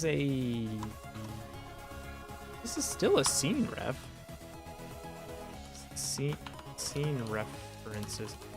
Now is this okay? Can I do this like this? The timer is 1 second. There's no way you exist before this reference is done being set. I think it's fine. This could, if the worst thing if the game is lagging for more than 1 second, this technically might not be set as a reference before this thing fires, in which case the game will break. But if there's 1 whole second of lag, I just feel like we have other problems. I think it's fun. Can you code a game in a game? You absolutely can. People have made Minecraft in Minecraft. Kind of cool. Every code is cool because it does something cool. Sometimes the cool thing that the code does is make it so the game doesn't run. I don't like it when that one happens. We also need a scene for the projectiles. So I will go ahead and make a new scene out here. This guy, huh? What's your name? You're never going to believe me. What am I doing right now? I mean, you do need to script. You're the projectile man. Class projectile. Oh, welcome to the party. You wonder if I can. Depends on your definition of game within a game, but yeah, I don't see why not. I want to see you do it. So do you mean like code a game in Terraria? I'm pretty sure I could make like Pong in Terraria, but it would take like 20 hours. Is that it? You ever hear the Carl Sagan quote where it's like, to bake a pie, you must first invent the universe? That's how I feel about making a game in a game. It's like, the game part isn't actually that hard. It's like getting a computer built. You have to build like the RAM, and you have to build like the processing. Then you're basically coding an assembly for a while, right? If you're curious about how to do this, game crashed. You literally just need to build. It's like if you're gonna do it in Terraria, you need to build a transistor, which all you really need to build a transistor is a lock and like a storage bit. So you need something in the game, maybe it's like an item in a chest or something, to indicate a 1 or a 0. So like if the item's in the chest, it's a 0. If the item's not in the chest, it's a 1 or something like that. You need a way to modify that state, and then you need a way to save that state, and then you need a processor that can access these things without destroying them, and also write to these things without destroying them. And the final step you need is to be able to look at 2 of these at the same time and perform an operation. So like to make a game in Terraria, I think the way signals work. You can do it on a 1 second timer, 1 second pulse for a thing. You have a 1 second timer. You hook that up to an array of transistors that would be like, why'd you make a transistor in Terraria? Might be easier in Minecraft actually, because you can do redstone, and like you can do a lock with redstone. Huh? Yeah, you could. I just probably not gonna do it me personally. That's how I prefer using game engines. That question definitely does have like, why are you using a game engine? Why don't you just code your own energy? But in a less hurtful way, more of like a curiosity. But same energy, same vibes. Yeah, you can do it. The hardest part is just making the computer. The game part is actually not that difficult. Okay, new projectile manager like this. We need to finish making the actual projectiles or add a child node here. This is gonna be node 2D. This is node 2D. Congratulations, you're a projectile. Projectile. Hydrate. Okay. Add a child node here. We're gonna add the sprite 2D. Guess we're gonna use for the sprite. I'm gonna go to Twitch. Hold on. Hell yeah. See you there. Sprite 2D here. You are going to be 8 pixels because I said so. 8.0 divided by 128. God, you're so you're just the tiniest little guy. Did you know that? Go ahead and create this as a scene. Call it the projectile scene. Yep. And delete it. Get the fuck out of here. Get out, projectile. You're not welcome here. Hey, Flaming Thunder. Welcome to the Twitch side of things. Congratulations on your Twitch Recap 2023 badge. I don't know what that is, but I've seen a lot of people with it. So whatever you did to get it, I'm glad you did that thing. I hope it brought you joy. Okay, so we go here. So the tower has the reference to the projectile. Yeah. Yeah. On ready var projectile. Paired, look what you have made me do. This is your fault. Not the same without the noise? I know. Well, it's not a noise now. The same on the end saying C++ can do what C does, but with easier tools, is that right? Basically, yeah. Yeah, that's almost exactly why C++ was in there. It's just C with extra features. Goodbye, Maddie. Thanks for being here. Hope to see you around again. How good is my pixel art skills? We made like a little wizard the other day. Let me see if I can pull him up. Drink water, breathe air, eat food, get some vitamin D, and touch grass. Everyone, posture check. There's another thing that I need to do, which is take more breath. What was it? Mix jam. Yeah, mini game a month. Sprite files. Little guy. Was this the thing we made? I think this is the thing we made. Yeah, we made this little wizard. I made this guy. This is how good my pixel art skills are. They're not great, but I did make a little guy. So, not bad for a first try. My humble opinion. Okay, so if you ever want art for a game, just host an event on your Discord. What do you mean by that? I'm curious. Gonna go down that rabbit hole. Maybe Rust is a better bet, or Odin. Dude, I don't see people use Rust very often. I've heard it's really kick-ass, but like I've never used it. I don't see it be used. I see like a couple jobs for it. Does this guy have a girlfriend? Ghosted you. Parent notice busy setting up children. Add child fail. That can happen? Really? Parent notice busy setting up children. That can be a thing? What does this even mean? Answer the question. No, I'm single. Okay. Okay, is that what you wanted to hear? Huh? That's what you wanted from me? Then I'll say it. Alright? Hey, if you know any cute girls that play a lot of arcade games, who are into VTubers who haven't shown their face on stream for like 2 years, who are obsessed with the game Sound Voltex, send them my way, you know what I'm saying?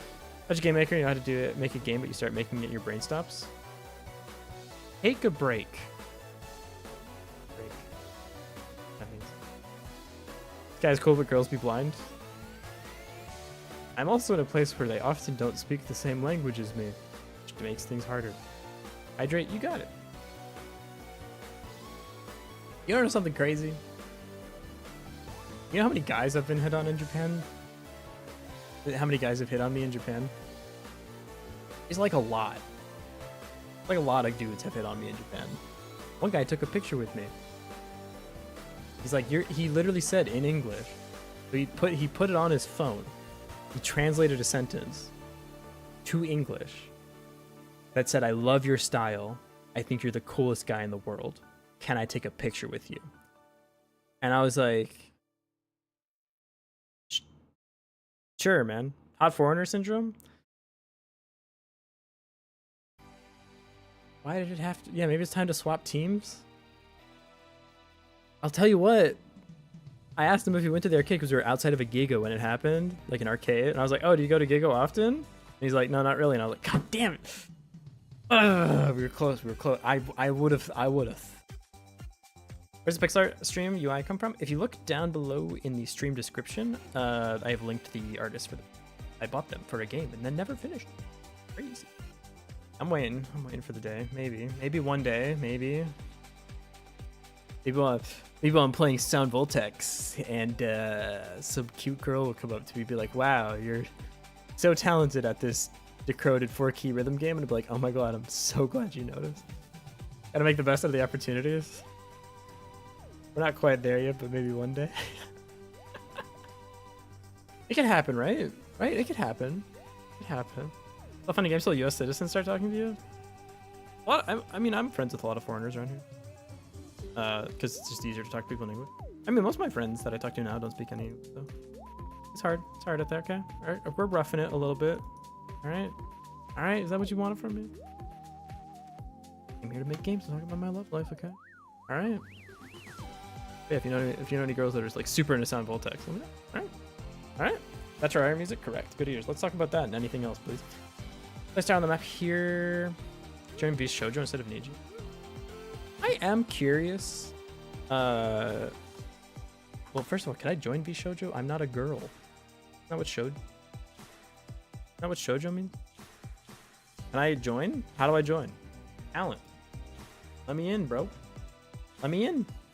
Let me break down the door. I don't. Oh, they do have guys. Okay. This is theoretically possible. I don't know how to join, dude.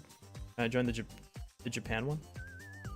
This is the same thing. Everyone's just name is in Japan except for Keisan. Keisan's staying true to the goals. Mr. Rias did go there? Interesting. The shoujo has dudes. Shoujo literally means... Doesn't matter. So it's fine. Huh. Yeah, I don't think I'm quite big enough for me to be able to jump ship to a YouTuber agency, I think. Also, I'd have to go to playing games instead of making games, and like I'm cool with that, but Iron Mouse said Kura was the chicken nuggets at a Burger King. Which I think means girls. I think it means like teenager girl, yeah. Kura was the chicken nuggets at a Burger King. They're transitioning, taking the boy pill. Good for them, honestly. Yeah, why not? Why not? Making projectiles. No. Funny. Does this always crash, or was that like a one-time thing? One-time thing, I guess. Okay. Okay. Weird, but I'll take it. If you'll make me. One on projectile. So here we need the projectile equals load to projectile. Where did I put? Where are you? Projectile. So is the game gonna have? I don't know. Dark. It's a game jam game, so I'm more concerned about just getting the game. We only have until the end of the weekend to finish it, so I'm just getting with the gameplay loop done. Rasati normally likes doing the art for us, so if they're gonna do the art for us this year, we'll kind of see with whatever aesthetic they want to rock with. But spawn in projectile, so we're going to go here. Say nope. Var new projectile equals projectile that instantiates. Got the thing. Set the projectile direction. So new projectile dot direction equals. It's us looking towards the target. So it's going to say. How do you do this? Position dot point at. What is this? What is the thing for this? Hey, docs hotkey. Hey, F2. Hey, F2. Do you want to do the thing where you open the docs, please? No, you're taking today off. Okay, that's cool. I mean, I'll look online if that makes you happy. I thought it'd be cool if we did it together here. Okay, now you work. I just had to alt tab to make you happy. Okay. Okay. Vector 2 either. Should be a point. Angle 2. Points. Bounce, float, vector 2, ABS, vector 2, bounce, clamp. Cubic interpolate, direction 2. Turns the normalized. Hell yeah. Vector pointing from this vector 2. This is equivalent to B minus A normalized. So we need direction 2. That's what we need. I close the thing. Hey, CodeCuber, welcome in. Vector, power. Okay, so we say direction equals position dot direction to the target dot position. Yeah, this is a little bit wrong still. Target equals overlapping areas. Target areas. I'm gonna say target areas dot pick random dot get area. This will pop us up one level. Yeah. Want map pack back? Because when this game gonna come out, he would gonna have some crazy lore about how the towers actually make the void. I would love that. Bit off-putting when you get approached by an American and they start slow talking to me like I don't speak English and talking about my foreign accent like you're in my country, you're the foreigner. Eric, does that actually happen to you? Because like, what the fuck? Is that real? Dude. Nah, that's weird. Maybe it's because I've only been here for 6 months, but anytime anyone in this entire country speaks English to me, I find it to be the most endearing thing in the entire universe. Yes, I am trying to practice Japanese. I understand that. But if you're speaking English to me because I look like a foreigner and you're like extending to me, what is it? A modicum of her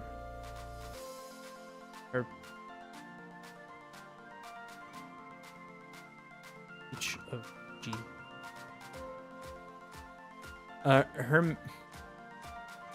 Hermeneutics of generosity? What the fuck is a hermeneutic? Hermeneutics? Range of knowledge deals with interpretation, especially of the Bible or literary text. Yeah. In that case, they're extending to me a hermeneutic of generosity, which is very kind of them to be like, hey, you probably understand this better, so I'm going to try to speak your language to make you more comfortable. Excellent. That's so nice for you. Nihongo Jozu? Again, most of the time endearing. How's the game coming along? Making good progress. I'd love to show you in just a second, but currently if I open the game, it crashes. So there's that. New projectile dot direction. I need to go to the projectile. You need a script, attach script. Projectile. Class name, projectile, extends node 2D. You need a var direction that's going to be properties. The property, this doesn't change. You think you can change your direction on the fly? Who are you? Man, I love when the game crashes. It's my favorite thing. Don't know the gimmick to this TD though. It's like an RTS style thing. Got time, not running off anywhere anytime soon. I'm glad you're spending it here. I'm so glad that all of you are here today because what you could be doing instead is watching Bren play Deep Dip 2, which is like, honestly, I have this on my second screen right now, and if he gets higher up on this tower, I'm going to lose my fucking mind. But I appreciate that you guys are here because he did get a little bit higher earlier. And if he gets higher again, I'm turning the stream off and watching it. It's on my second screen. I'm not moving it away. It's muted though. Yeah, words will open as well. You get me. You get me, Widget Wolf. You and I, we're not so different. He's almost at 100 hours. Did any of you find Bren by me talking about Bren on Monday? Because that'll make my entire life, if that's the case. Oh god. It's literally pulled up on my second screen right now. It's awesome. I love Deep Dip too. I love Deep. Yeah? Hell yeah. Does Game Jam have a theme? The theme is void. Void. Yeah, set the direction. In the raid frame, I say if direction, if you have a direction, you're gonna have to schmix. You're gonna move. Move. Not in the ready frame. Come on now. Ready frame? Really? The audacity. From the first one that got that first on Deep Dip 1, I don't know who got first on Deep Dip 1, to be honest. I watched Spam play it. I know Spam wasn't first, but that was the only person I watched do it. Started watching Trackmania more. It's my favorite game to watch but never play. If direction then move, correct. This if statement here checks if this thing is defined. So we're say, and this needs a pass. We're safe. Fixed process. What is it called? What's the physics frame? Fixed update. That's fixed update is Unity. What it? Physics update? What are you? Physics process. Fine. Physics process? Yeah, that's exactly what I need. If direction then move, we need it to be in the physics process. No, it's not graphical. Don't put non-graphical things in your update function, you silly goose. Position plus equals direction times speed. We'll say var speed equals. I never reason for pancake or waffles. Depends on the restaurant. Please just work. That'd be really cool. Some reason I love watching Trackmania but never play it. I'm the exact same way. I'm not seeing a whole lot of like projectiles being spawned because I never added them as a child to the tower, and I'm not adding them as. Don't get it twisted. Set projectile damage set to be active. Set the direction active. Oh, that's not how that works. Projectile manager. We'll add as a child to projectile. Add child. This is your kid now. Congrats. Set to be active. Kind of the same as just setting the thing. I need to set the position. Set projectile position. New projectile dot position equals. It's our position coming from me right now. Seen the game Zeep Kiss? Looks pretty fun as well. I have not seen that. What are the pictures gonna fire at? The void? Yeah, trying to beat the tiles are coming for you, man. Do you see how we've built a video game? Do you see the video game? Do you see it? I see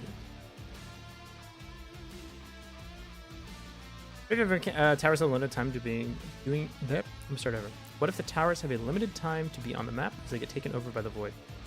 In general, I try to avoid mechanics in my games that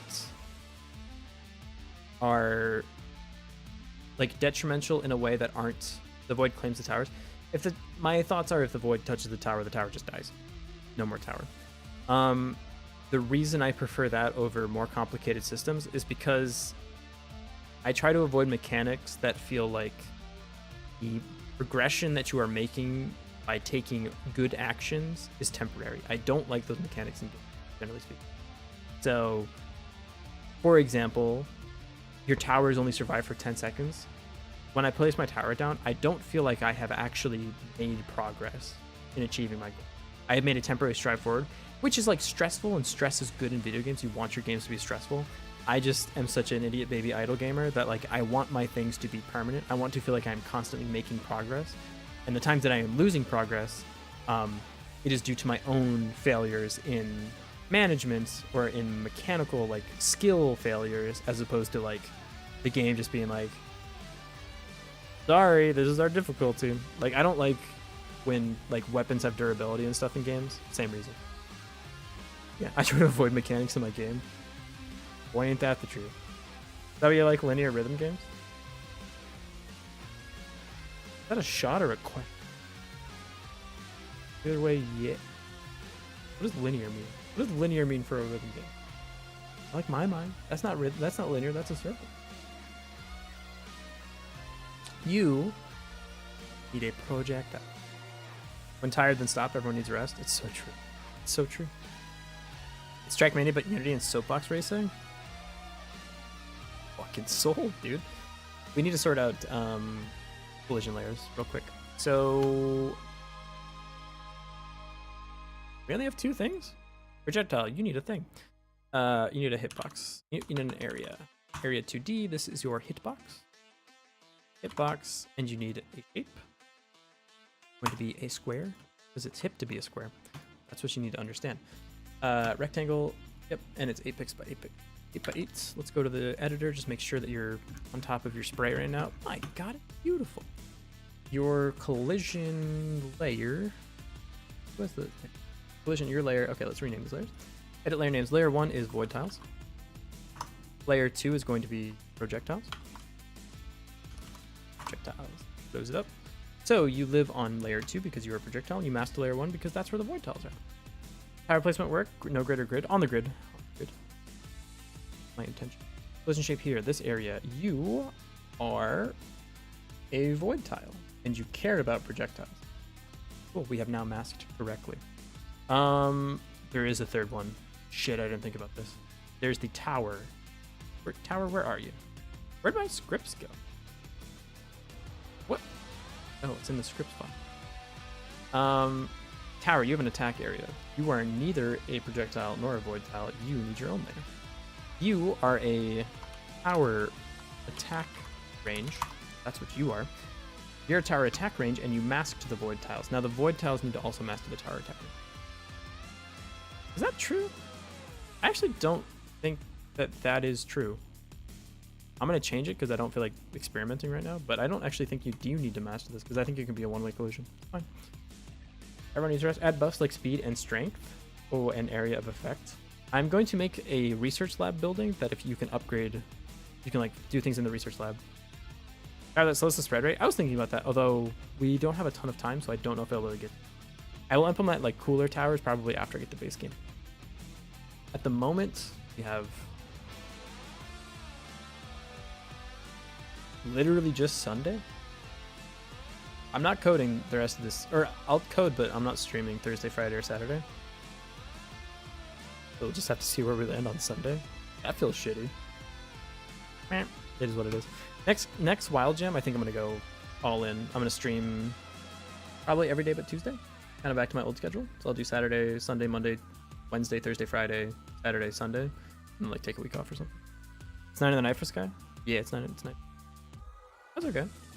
I wake up at like 8, so only been awake for 12 hours. Sounds worse when I say it like that, actually. 13, I guess. Projectile. When you hit a thing, I need rest. I got some rest today. I took a quick nap before the stream, and I took like 2 hours after classes to just chill at a coffee shop and like people watch. It was definitely what I needed. That's my version of like mindfulness. Need 7 hours of sleep. I prefer like 9, to be honest. I'm gonna try to get 9 tonight. My body operates best on 9. It's very annoying. I'll try to go to bed at like 11 tonight and wake up at 8. That's 9 hours, right? That would be fucking awesome if I could pull that off. Are you kidding me? I have a field day for 24 hours. Go to sleep late. Yeah, I try to sleep at like 11 usually. I get 9 hours. I mean, every time I get 9 hours of sleep, I feel like I can fight God or become him. You know what I'm saying? Love 9 hours of sleep, Gray. We'll probably cut at like 10:30 tonight. Prefer none but my body to seek your ease. That's fair. If I didn't have to sleep, I wouldn't, but I definitely should. What was I doing? Oh, void tile, you get hit. Right. You need a signal here. On projectile hits you. No, it should be on the projectile. The projectile should say, hey, I hit you, void tile. Take damage. Yeah. Yeah. Yeah. Projectile, you need a damage property. Bar damage equals. Why not? Why not be 1? You know, 1 is fine. 1 sounds good to me. Projectile, you have a thing here. On ready, so you're gonna have an refs on ready. Hitbox equals hitbox. Here, always the var. Hitbox here we're gonna say dot area enter dot connect. What area entered or body entered? Are you body entered? What will body give me as opposed to area? body gives me the node. I want body entered. We'll do body entered. Okay. Function on void tile hits. The function on void tile hits. Void tile. Is this the void tile, or is this the area 2D of the node? Is like Cosmos Defense, you rebuild what the void is destroying? I have no idea what that is. Is that a game that's exactly this game? Because then I'll feel like a dumb little idiot if that's true. Signal doesn't even fire at all. Really now? I bet monitoring's off on these things. Could fix it. I could fix it. I could do that. I could. I'm not going to, but I physically could. Yeah, like that's what you need to understand. Now you should hit this thing. There we go. And this is the void tile is the area 2D. Right? Hey there, Inspector. Do you want to do your fucking job? Void tile here. So this will be void tile area. Void tile area hit. We'll say var void tile equals void tile area dot get parent. Now we actually have the void tile. We'll say dot take damage, and we'll say our damage. On void tile area hit, take damage. We go to the void tile. We need a new function here. It's going to be function take damage.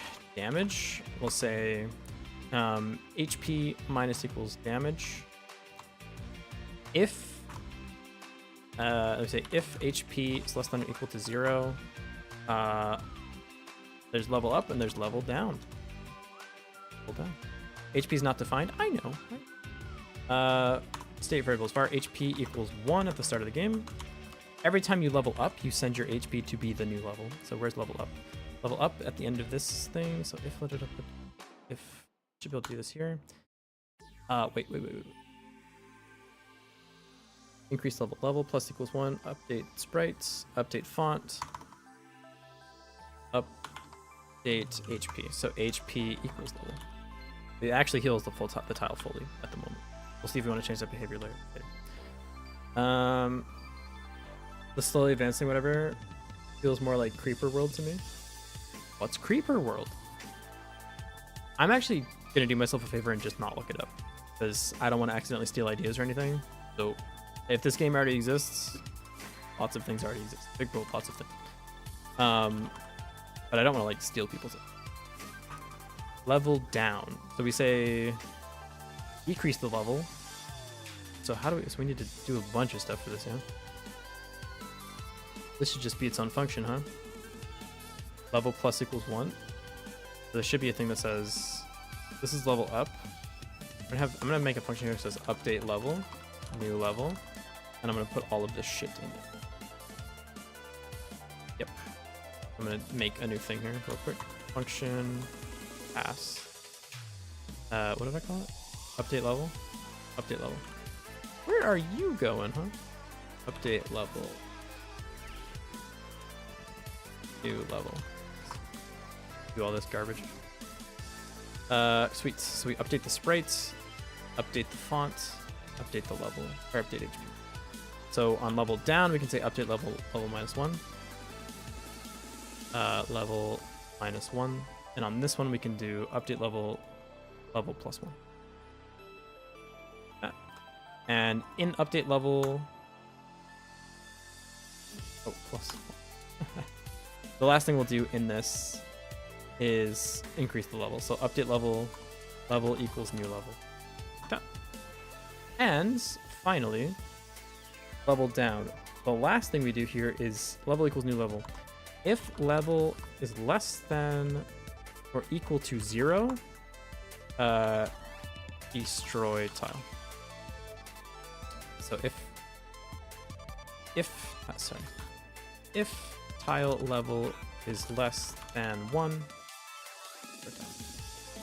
So it's, nope, that's not right. Less than or equal to 0. We're going to do free. We're dead. Get us out of here.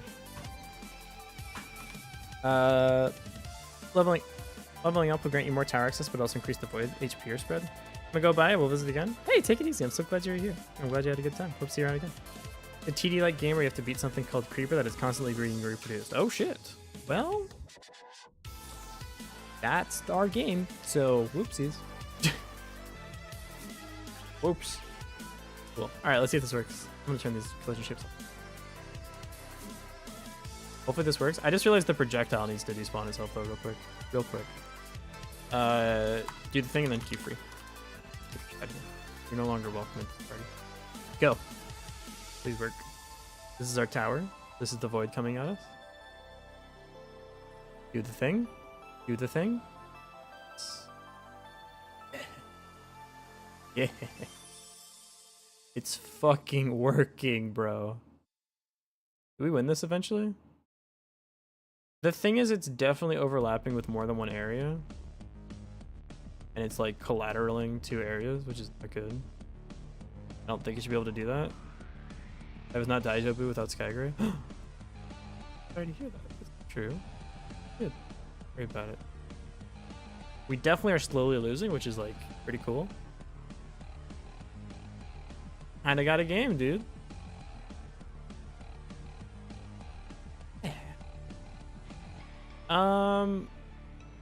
One thing that should definitely be the way that it is the HP should not go to the neck.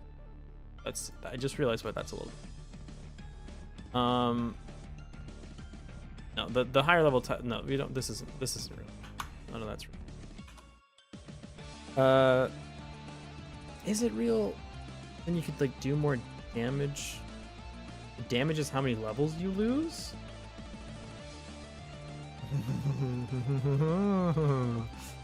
That's the way damage works. Yeah.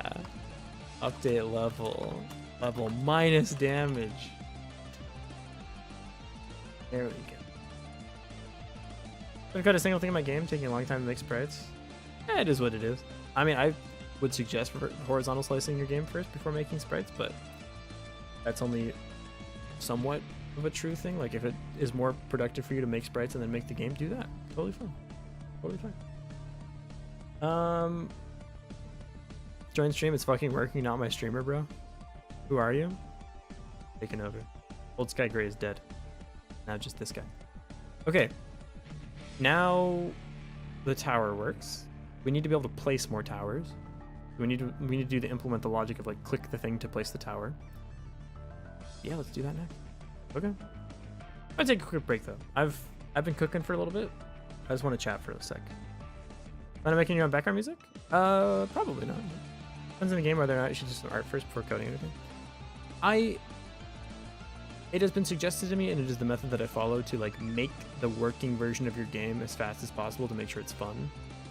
But doing art early, I mean, also gives you an idea of like art direction of the game, like what mechanics you can do to like use art. So I think whatever works for you personally, try both, see which one is better for you. No.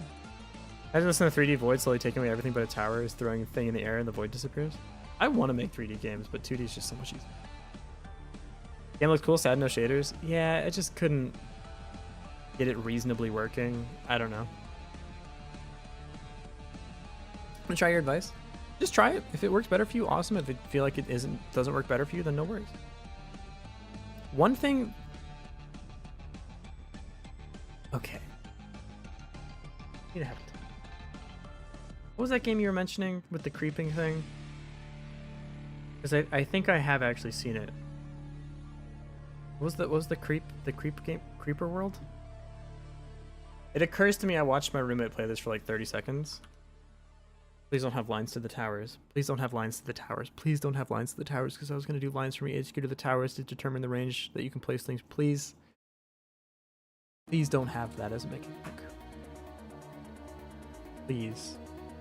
Please one time. Don't have a line from your thing to the towers. Fuck, I'm accidentally making Creeper World. Oh, it even has the...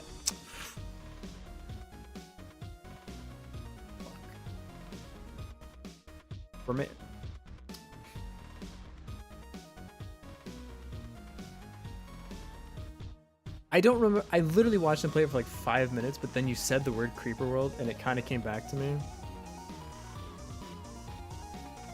Did I just accidentally make this game? Do I care?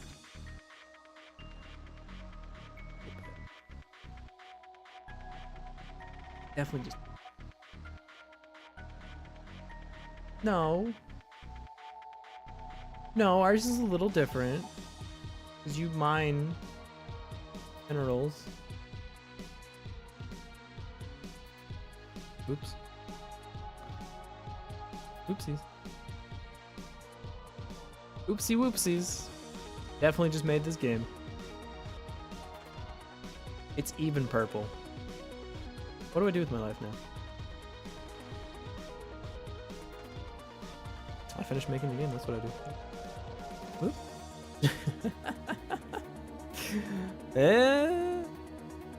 Oh, music because I heard the word music. Go for it. Any tips on how to get through high school life? What are you struggling with something? I feel like this is just the result of a person that plays Factorio. Time to innovate on the concept. I was thinking like conveyor belts.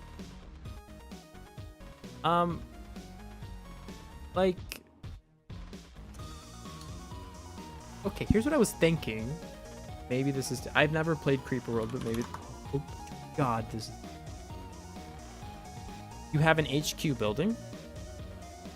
If this takes, so it gets taken over, you lose. That's your lose condition. You can build other buildings. So there is, what's Creeper World? Don't look it up, please.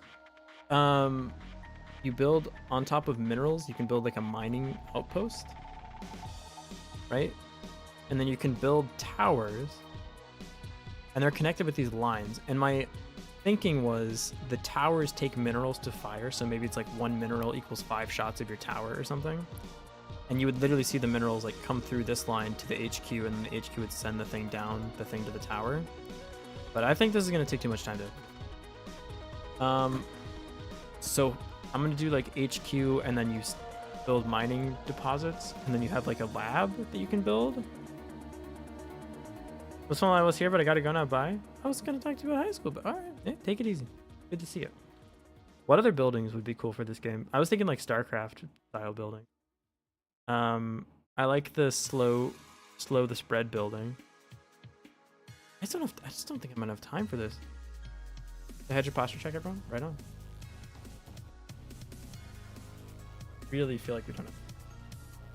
Okay, let me get this section work, and maybe we don't do the lines thing. You can just place towers down. What's the core loop? You have an HQ, you build towers, towers defeat the void, you mine, get more minerals. You can either spend the more minerals on more towers, but maybe towers get more expensive for each tower you place, or you can buy upgrades in the lab to make your towers better, or you can buy more mineral, like mining outposts. So your currency is placing these things on the mineral outposts. And maybe like by your HQ, there starts like, you start with 6 of them, and you start with 1 of them mined. So if you take time to get more minerals, the void will have more time to spread. But if you take time to buy towers, you can keep the void up.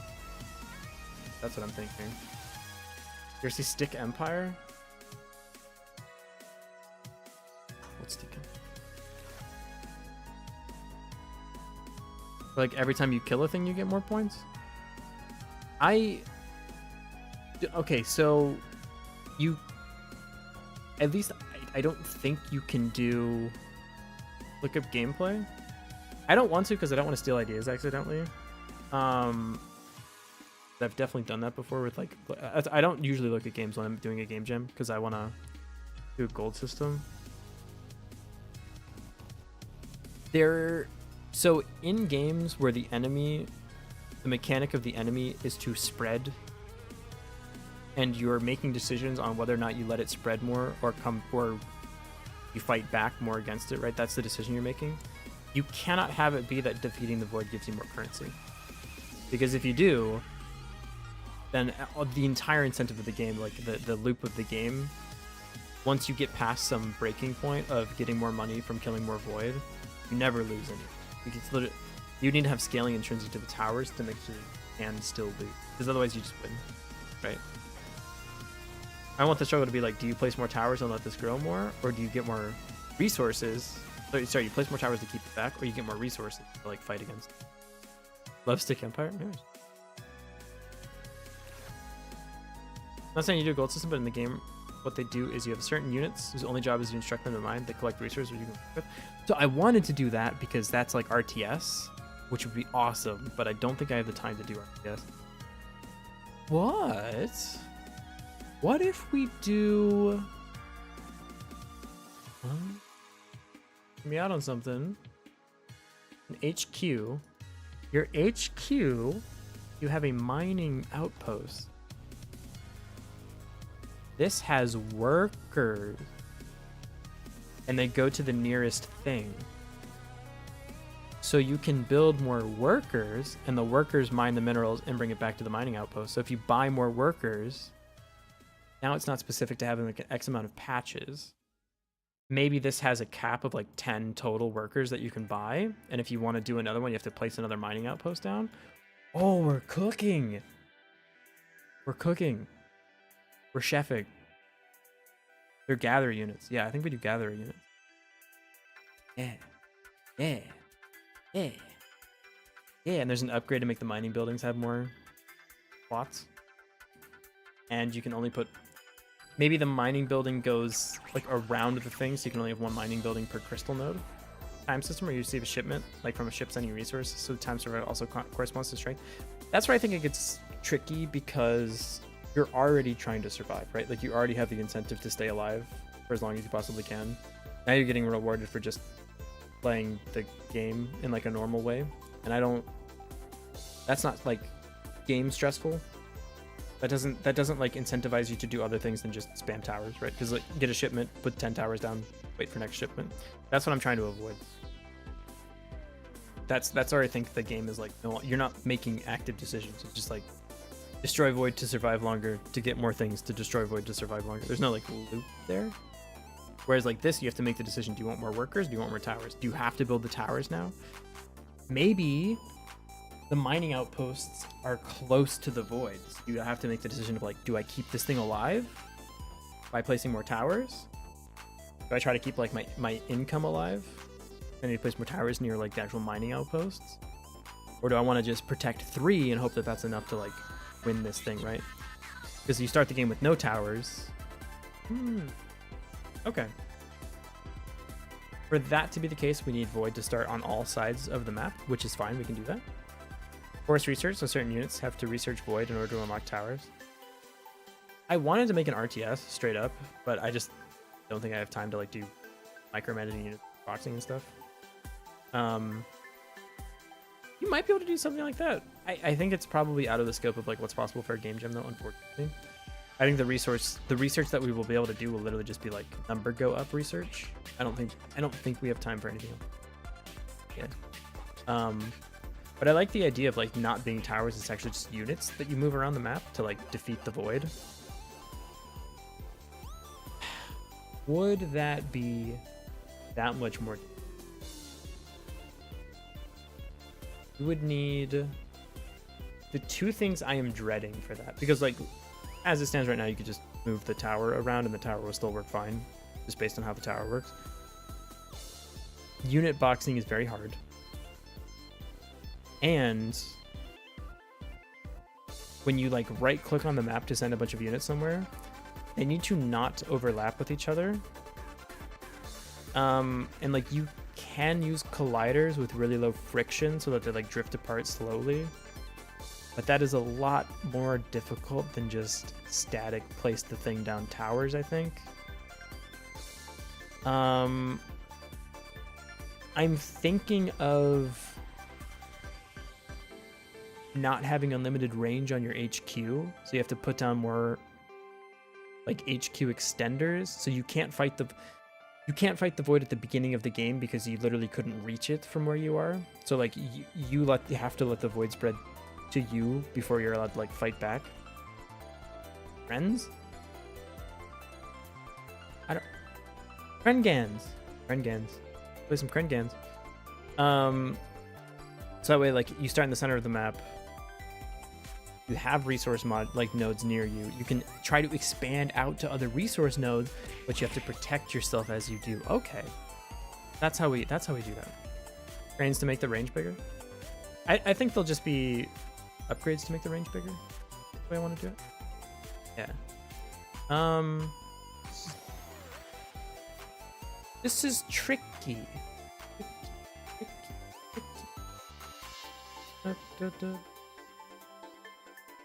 It's tricky. It's difficult. It's just very hard for me to do this. If crane gets destroyed, then you have to build it again or something. Yeah, if you like lose the connection between your HQ and whatever you're working on, then it only works if it's connected to the HQ. Like towers only work if they're connected to HQ. Everything only works if it's connected to HQ. And the extenders are 1-to-1. So you have like so you have like HQ range extender tower. You need to have another tower here to defend the range extender, because if the range extender breaks, then you. Extender is a better upgrade in my opinion. Yeah, yeah. So maybe these cost like 10. Towers are 25. Put the range extender out, you can build a tower. You're trying to expand to the other mining outposts. Call them cranes. Right on.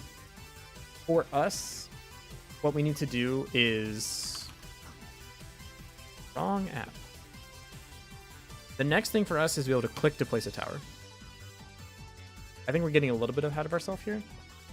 I think the next thing is literally just click to place a tower, and then do a currency. Okay, let me.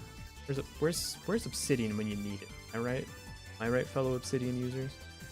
Hey, how do I get the game engine to be? There we go. Let's go. Obsidian, please. Thank you. Oh, this is minigame mode. We need a new one. Open another vault. Create another vault. Browse for another vault. We're gonna put this in projects. Go to Wild Gem 69. New folder. Obsidian. Here. Select folder. Vault name will be go to Wild Gem 69. Hell yeah, Obsidian. Hell yeah. I get a hell yeah for Obsidian.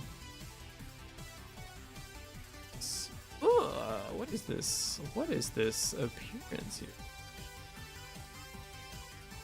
Okay, so we're gonna do what we usually do. Oh, so these are checklist. So we need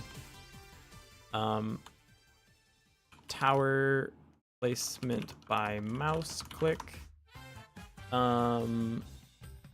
Tower. So implement resource system. Display at top of screen. Have tower cost 25. Only placeable if enough resources. Something like this. Placeable resources.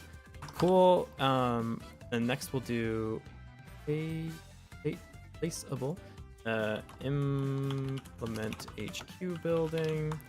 We just need a building. Then we do hydrate. Okay. HQ building. Implement tower placing range from HQ.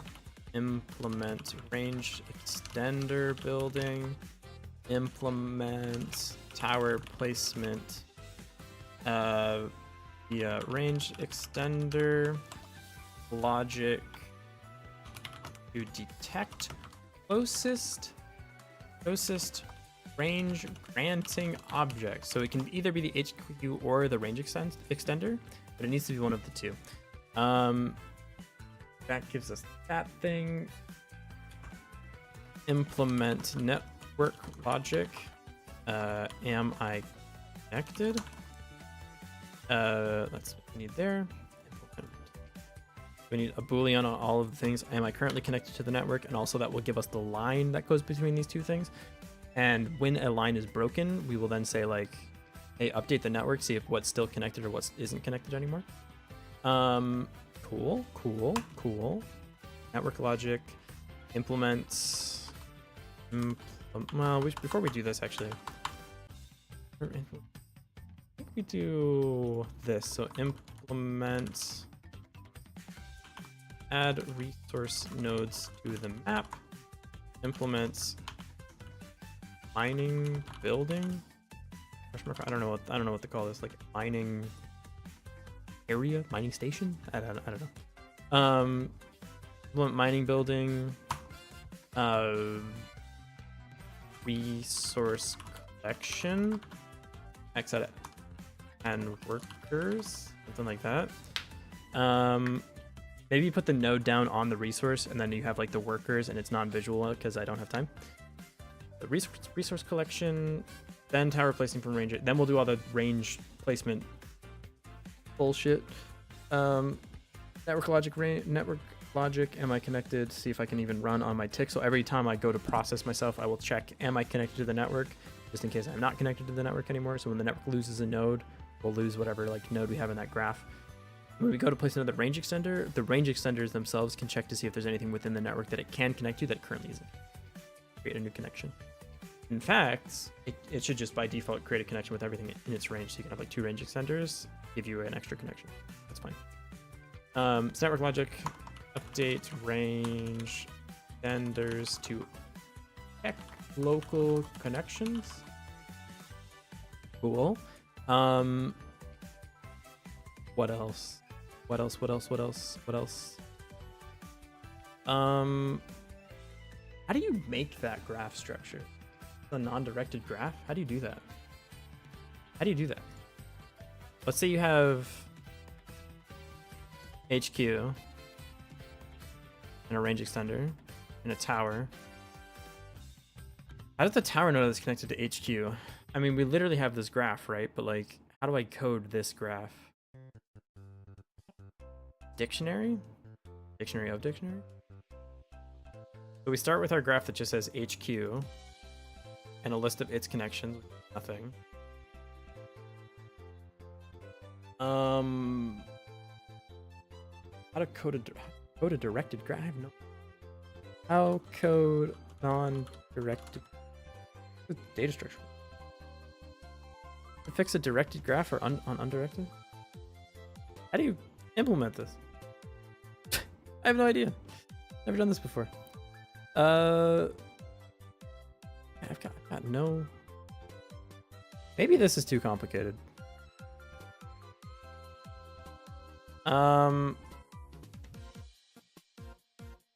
This is too complicated for a game changer. We don't need this.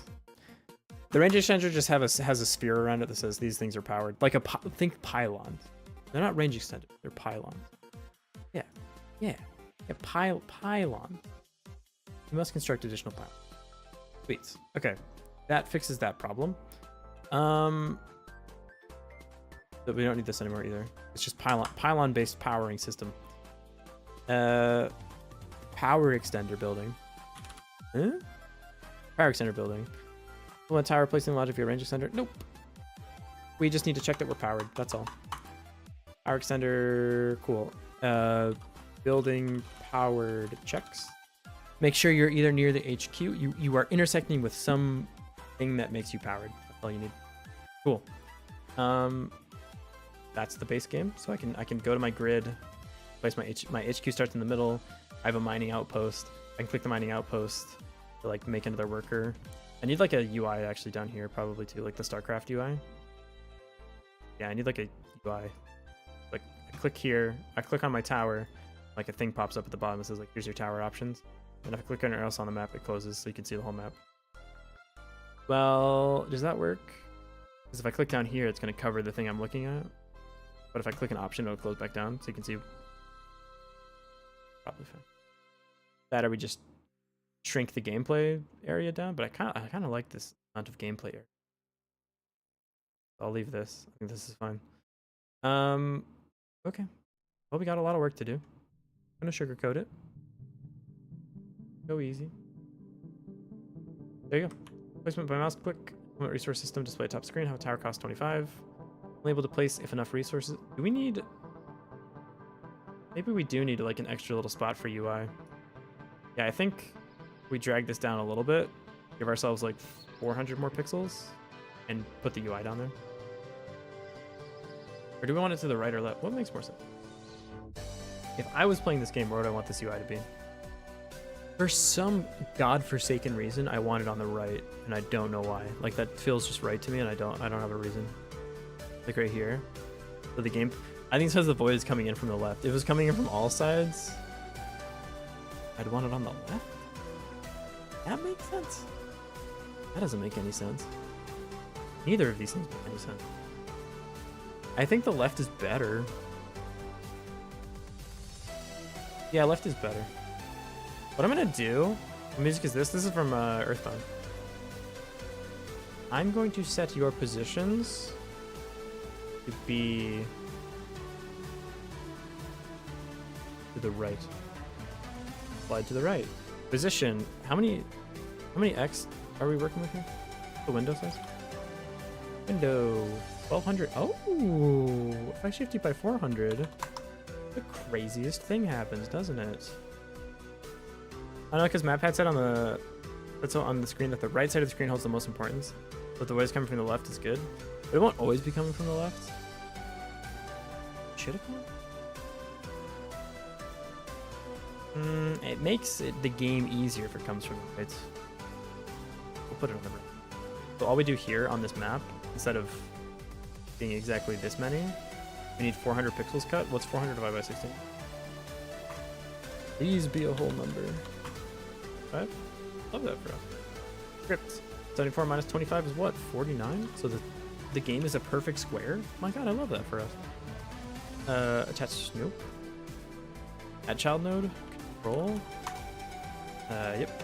You're going to be... You don't exist. You're not real. Transform. Your layout will start at 800 pixels. 800 and Y0, and your size will be 400 by 800. Cover the entire right half. Cool. We're gonna add a textured rect.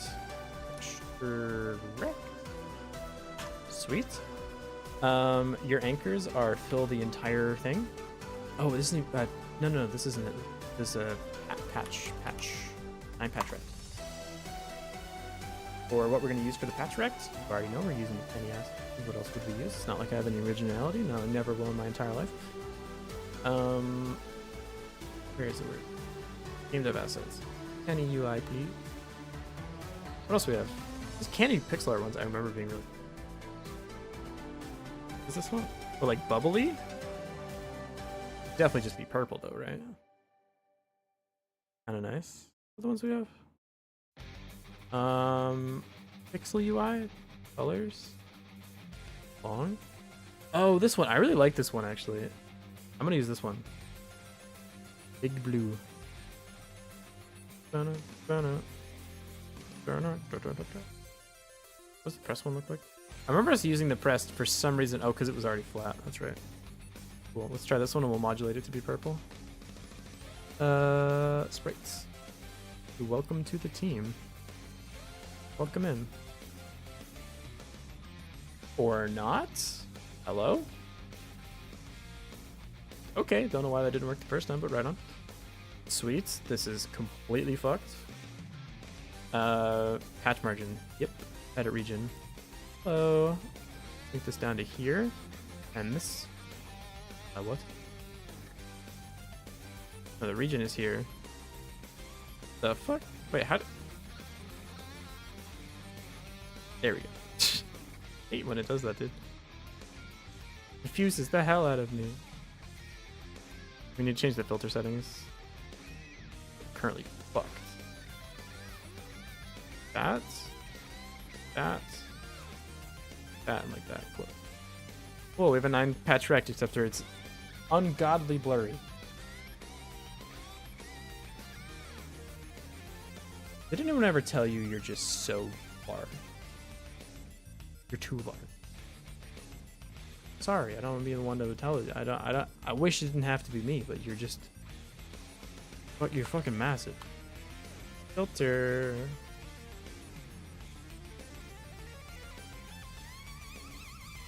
Your map? Do you not look just absolutely fucked still? No, you still look absolutely awful? Okay, that's cool. Couldn't just look like this for 5 minutes? Okay, whatever makes you happy. It's not like it has a bearing on my texture. Inherit. Here. That looks awful. Here's bitmap. Better.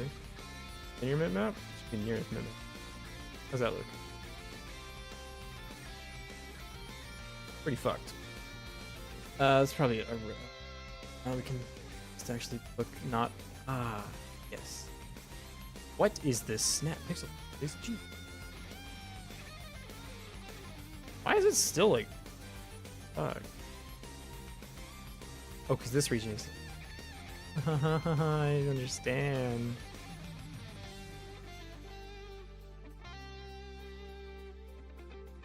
You guys some Apple type shit? Yeah, we're on that rounded corners groove.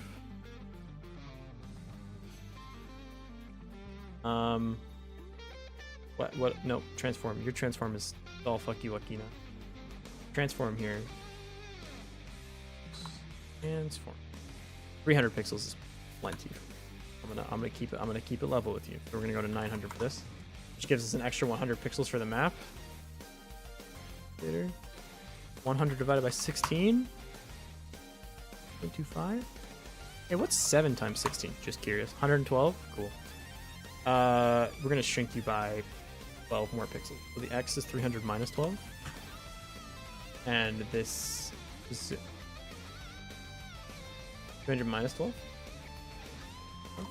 900 plus. There we go. Ooh. This will give you the amount of void you have, and if you click on a building, it'll pop up the building UI here. Cool. Cool. Now the grid can go up by 7 pixels to the right. Hey map, how's it going? It's 7 extra pixels. This puts you at 56. I can go all the way up to the UI. Cool. Now the game looks like this. Pretty good. I'll take that. We're gonna self-modulate this one. Modulate. Visibility, modulate. That shit purple. Purple. I remember this being a problem last time. Can't get it to be purple because it didn't start as purple. Modulate is acting on like the... Ooh. I need the other... There's like a gray one. Yeah, gray, long pressed. Yep. Swap it in. Now I'm able to like change it to actually be purple. The base isn't a weird color. How do I get to purple? Slightly more purple, please. Pretty good. It's pretty good purple. A little... You know, I've changed my mind. It's a little too purple. Hey, what if it's just the original color? How's that look? Fucking solid? Alright, just do that. Great. Love that for us. We have the minerals up here. If you click on any building, it'll pop up the building menus over here. Sweet. Ship it. Cool. That wasn't even on our checklist. Why did we waste time? Tower placement with my mouse click. Get the towers placed with my mouse. Tower manager. We're going to have begin placing tower. We're just gonna say that this is we're just always begin placing tower. So we need to do a couple of things here. 1, display placement icon. 2, update. Nope. Just begin. Just set the flag. Is placing tower equals true. Update state. Display tower placement cursor. So we need a tower manager, add child node, node 2D. It can actually just be a sprite 2D, right? Because it'll just show red or green. How do we do this in the dwarf projects? I'm gonna look real quick. Yep. Correct. Yeah. Yes, this is what I want. Tower manager. Probably have this, yeah? Place tower. Who has the thing? Player forge player character? Place? It's on the character? Oh, right, because it's being placed in front of them, right. Also, I'll be right back. Gotta take.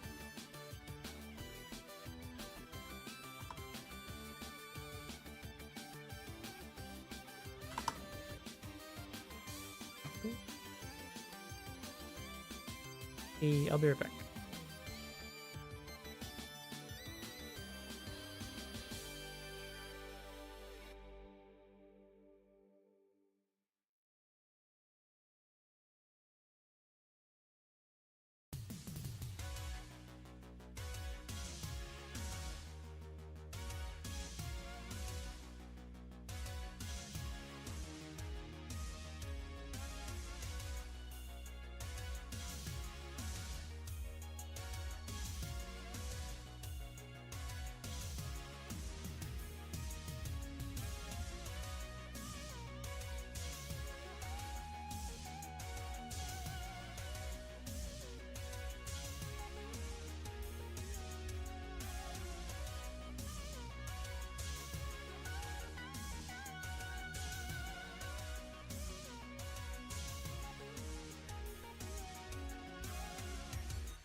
twice? That fucking sucks. I fall off twice. Me personally, I would never fall off. Well, until I got sick. Then Sky Gray really fell off, am I right? Right. This has a placement tile and it's just one sprite. That's all I need to use. Thank you, old game. Change type. Sprite. And I think I can use the same sprite to be on project. Aljam 68. Asset sprites. Nope. Valid tile sprite. There we go. One. Sprites. Valid tile sprite. Oh. There we go. Tile sprite. That's you now. It needs to be 16 by 16. What is it currently? 32 by 32. Okay, so we have it. Scale 0.5. There we go. Okay, and next we need to have. First, we need to make the state thing. So we're gonna say var place tower plus false. We're gonna begin place the tower at the beginning. Placing tower 2. True. This is not visible, but will be once we start placing the towers. We'll say tower placement tile. Tower placement tile. Cool. So we have that preference going. On ready var tower placement tile equals tower placement tile like that. Cool. Go here and say visible. Oops. True. So when we start this game, we should see the tile at the top left corner. Just as beautiful as the day I lost it. Is the game coming? Going okay. It's going alright. Cool. In the process, if is placing tower, we're gonna say update tower placement sprites. Yep. Nope. Nope. Not true. Not true. I'm not doing that. Pass. That game's it anyways. Tower defense. Tower defense. Getting my run back. Function input. This is input event. Again? Yeah. Last time didn't count. If event is what's the mouse? Mouse movement. Mouse movement. Probably should have added Godot to that search, huh? Godot. Whoa. Cool. Mouse and input. Input event mouse move. Input event mouse motion. We will say update placement our placement file event dot position. Honestly, I might avoid would have spawned something in the style of window kill. That's interesting. Without the window thing, of course. Yeah, that's fair. Ours is kind of like tower defense fighting against the creeping coming for you. It's gonna kill you. Don't let it kill you. Okay, here, say update tower placement tile event dot position. What we need to do is hit the coordinates of the mouse position, which we have the map. We should be able to say map dot local map. Should be global to map. Global to to local position. Then we're gonna say local to map to local position. This would be map to map dot to local position. So map local to map. Okay, this gives them coordinates. Var coordinates. You got on audio? Coordinates here. Okay, so we say. I want to see what these are. I just want to see what these. I say play on my game. I move my mouse at all. Breakpoint position here. Coordinate 60. Perfect. Now I want to make sure that the coordinates that I get from this are on the map, because if they're not, throw them out. I don't want them. I don't want them. So we'll say if map dot is valid coordinates.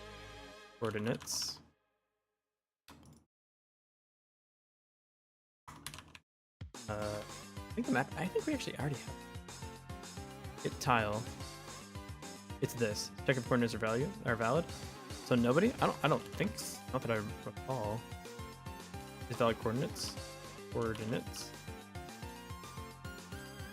Pass. Loop. Like that. And I can say here is valid coordinate. What the? Something like that. If not valid coordinates, return invalid tile. If it's invalid coordinates, get the fuck out of here. Coordinates. If it's within this, we return false. In this, we return false.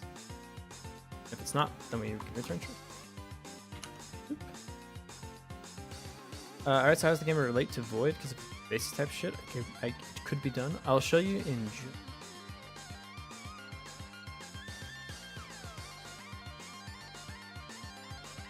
tower placement. If it is valid coordinates, then we're allowed to do is update this thing's position. We're going to say tower placement tile dot position equals map dot get position from coordinate flash equals, so I don't get the weird scroll. Ship it. Now this should follow my cursor around when I go onto the map. It just fucking works. Can you imagine that? First try, it just works.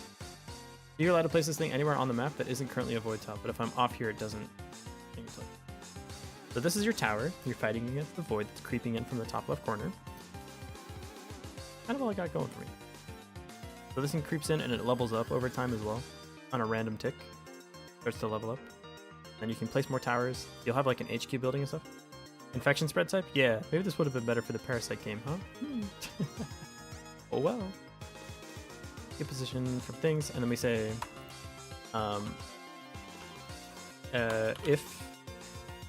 if Terraria? That's a good point actually, yeah. If can place tower at coordinates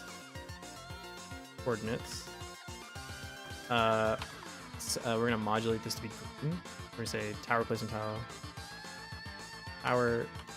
tile dot self modulates equals color dot green. Green. It's green. You did it. Alright, I guess what you asked for, and I quote, nothing too crazy. I just, nothing too crazy. Hydrate, you got it. Else, turn red. Color red. Now I need to implement this thing. Place tower coordinates. Check if on void tile. Check if building already exists at location. You can say map dot check if tile is free. Coordinates. This check if tile is free. Go to the map. Function check if tile is free. If map has. So if not map has, return true. Else, turn false. Check if tile is free. If not map has, if the map doesn't have the coordinates, that means the tile is free, so you're good to go. If it works, everything should be good. Why is it red? Why is it just always red? That's great. If not, map has. Why is this? Why isn't this way? Check. If can't. Oh, because I never return anything. Oh. If tile is free, return true. We can short circuits. Short circuit. Short circuit. Turn. Now it should be green, where I can place a tower. A lot of green, and on here it's red, and on this guy it's red. We can't really see. Perfect. Perfect. Go. This thing needs to have a Z. Okay. So it's above the towers. Red, red. Perfect. Whatever else I can place a tower. Best day of my life. I can place so many towers, dude. If something that you can help Owen today, bake up some concepts. Sure, just keep in mind, I'm not fully committing to being able to finish this on time, but if you want to make music, hell yeah, dude.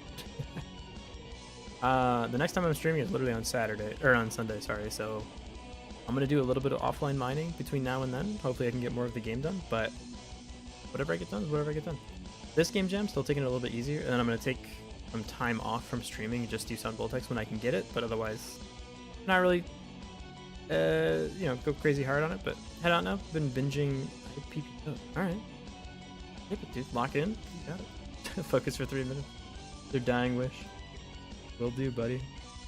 Okay, so let's see this. We have the placement ability is green and red. Now when I click, it should place a tower there. If it's currently valid. So I'm gonna do one more thing here, which is tower placement valid? I can just do this based on the visibility of the node. If event is mouse motion, if event is input not, I need to do this. It should be if action, if event is input event mouse button, if event dot is pressed, in other words, we've pressed the button. If is placing tower, I'm gonna say place new tower at event. Here we go. Place new tower. So we're gonna say function place new tower position. Oh, not this position. Here we go. Do I need this? I can actually get this from the cursor as well. Actually, I don't need this. And actually, what we should do is tower placement position equals this, and we're gonna say tower placement tile coordinates. Yep. I'm gonna make this thing here like that. So when it has a valid coordinate, it will update that coordinate. Good work. Pass. So that way I don't need to re-look it up later. So I can do this again. Should be updating the position coordinates as we're moving around. Perfect. And I say if tower placement tile visible. So if it is visible, that means we're on about no.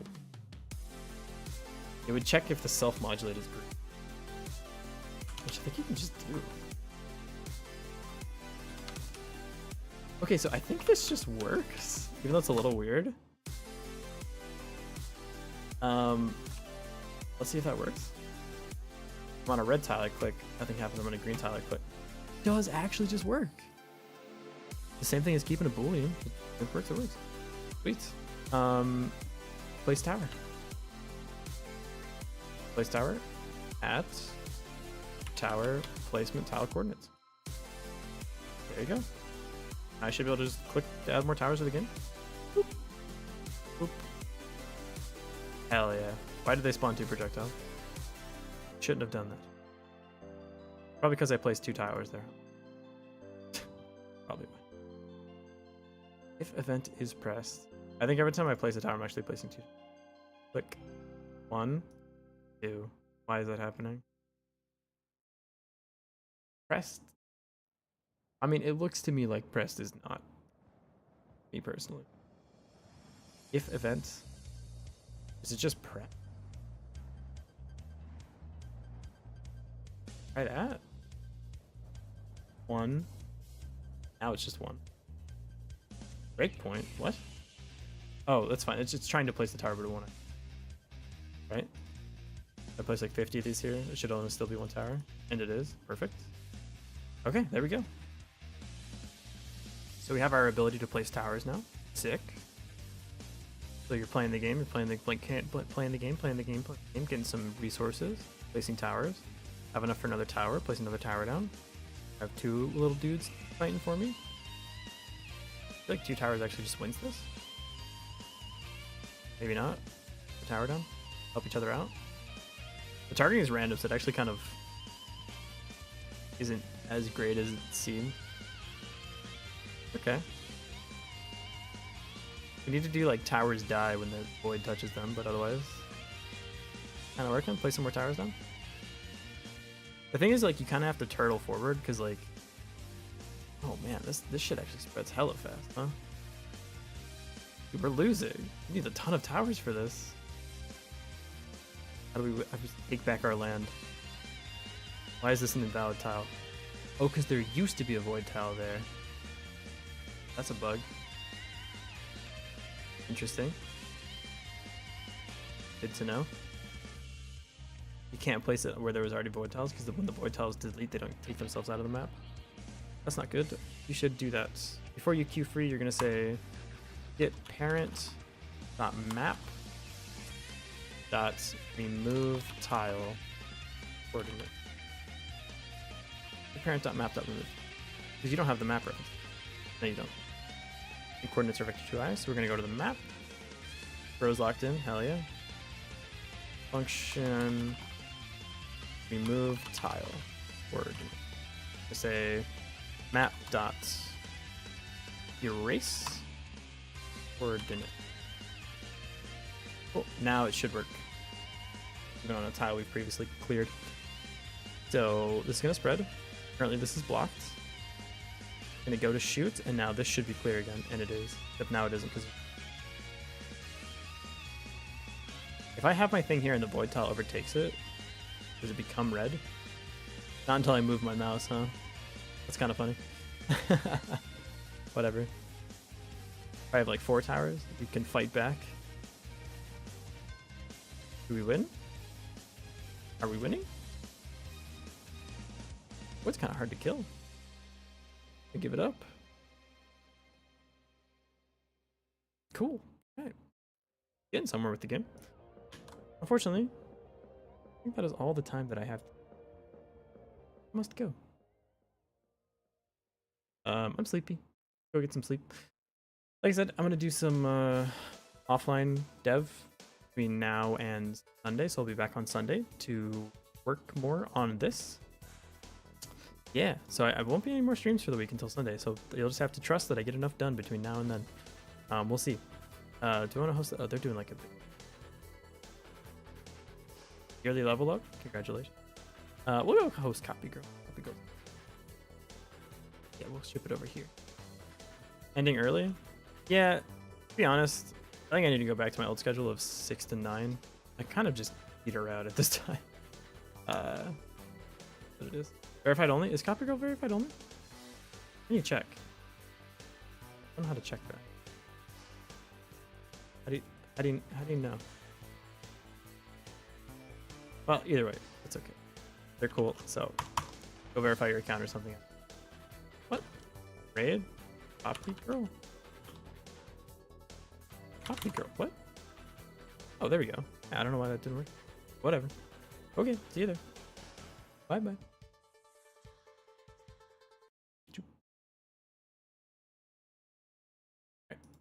Peace.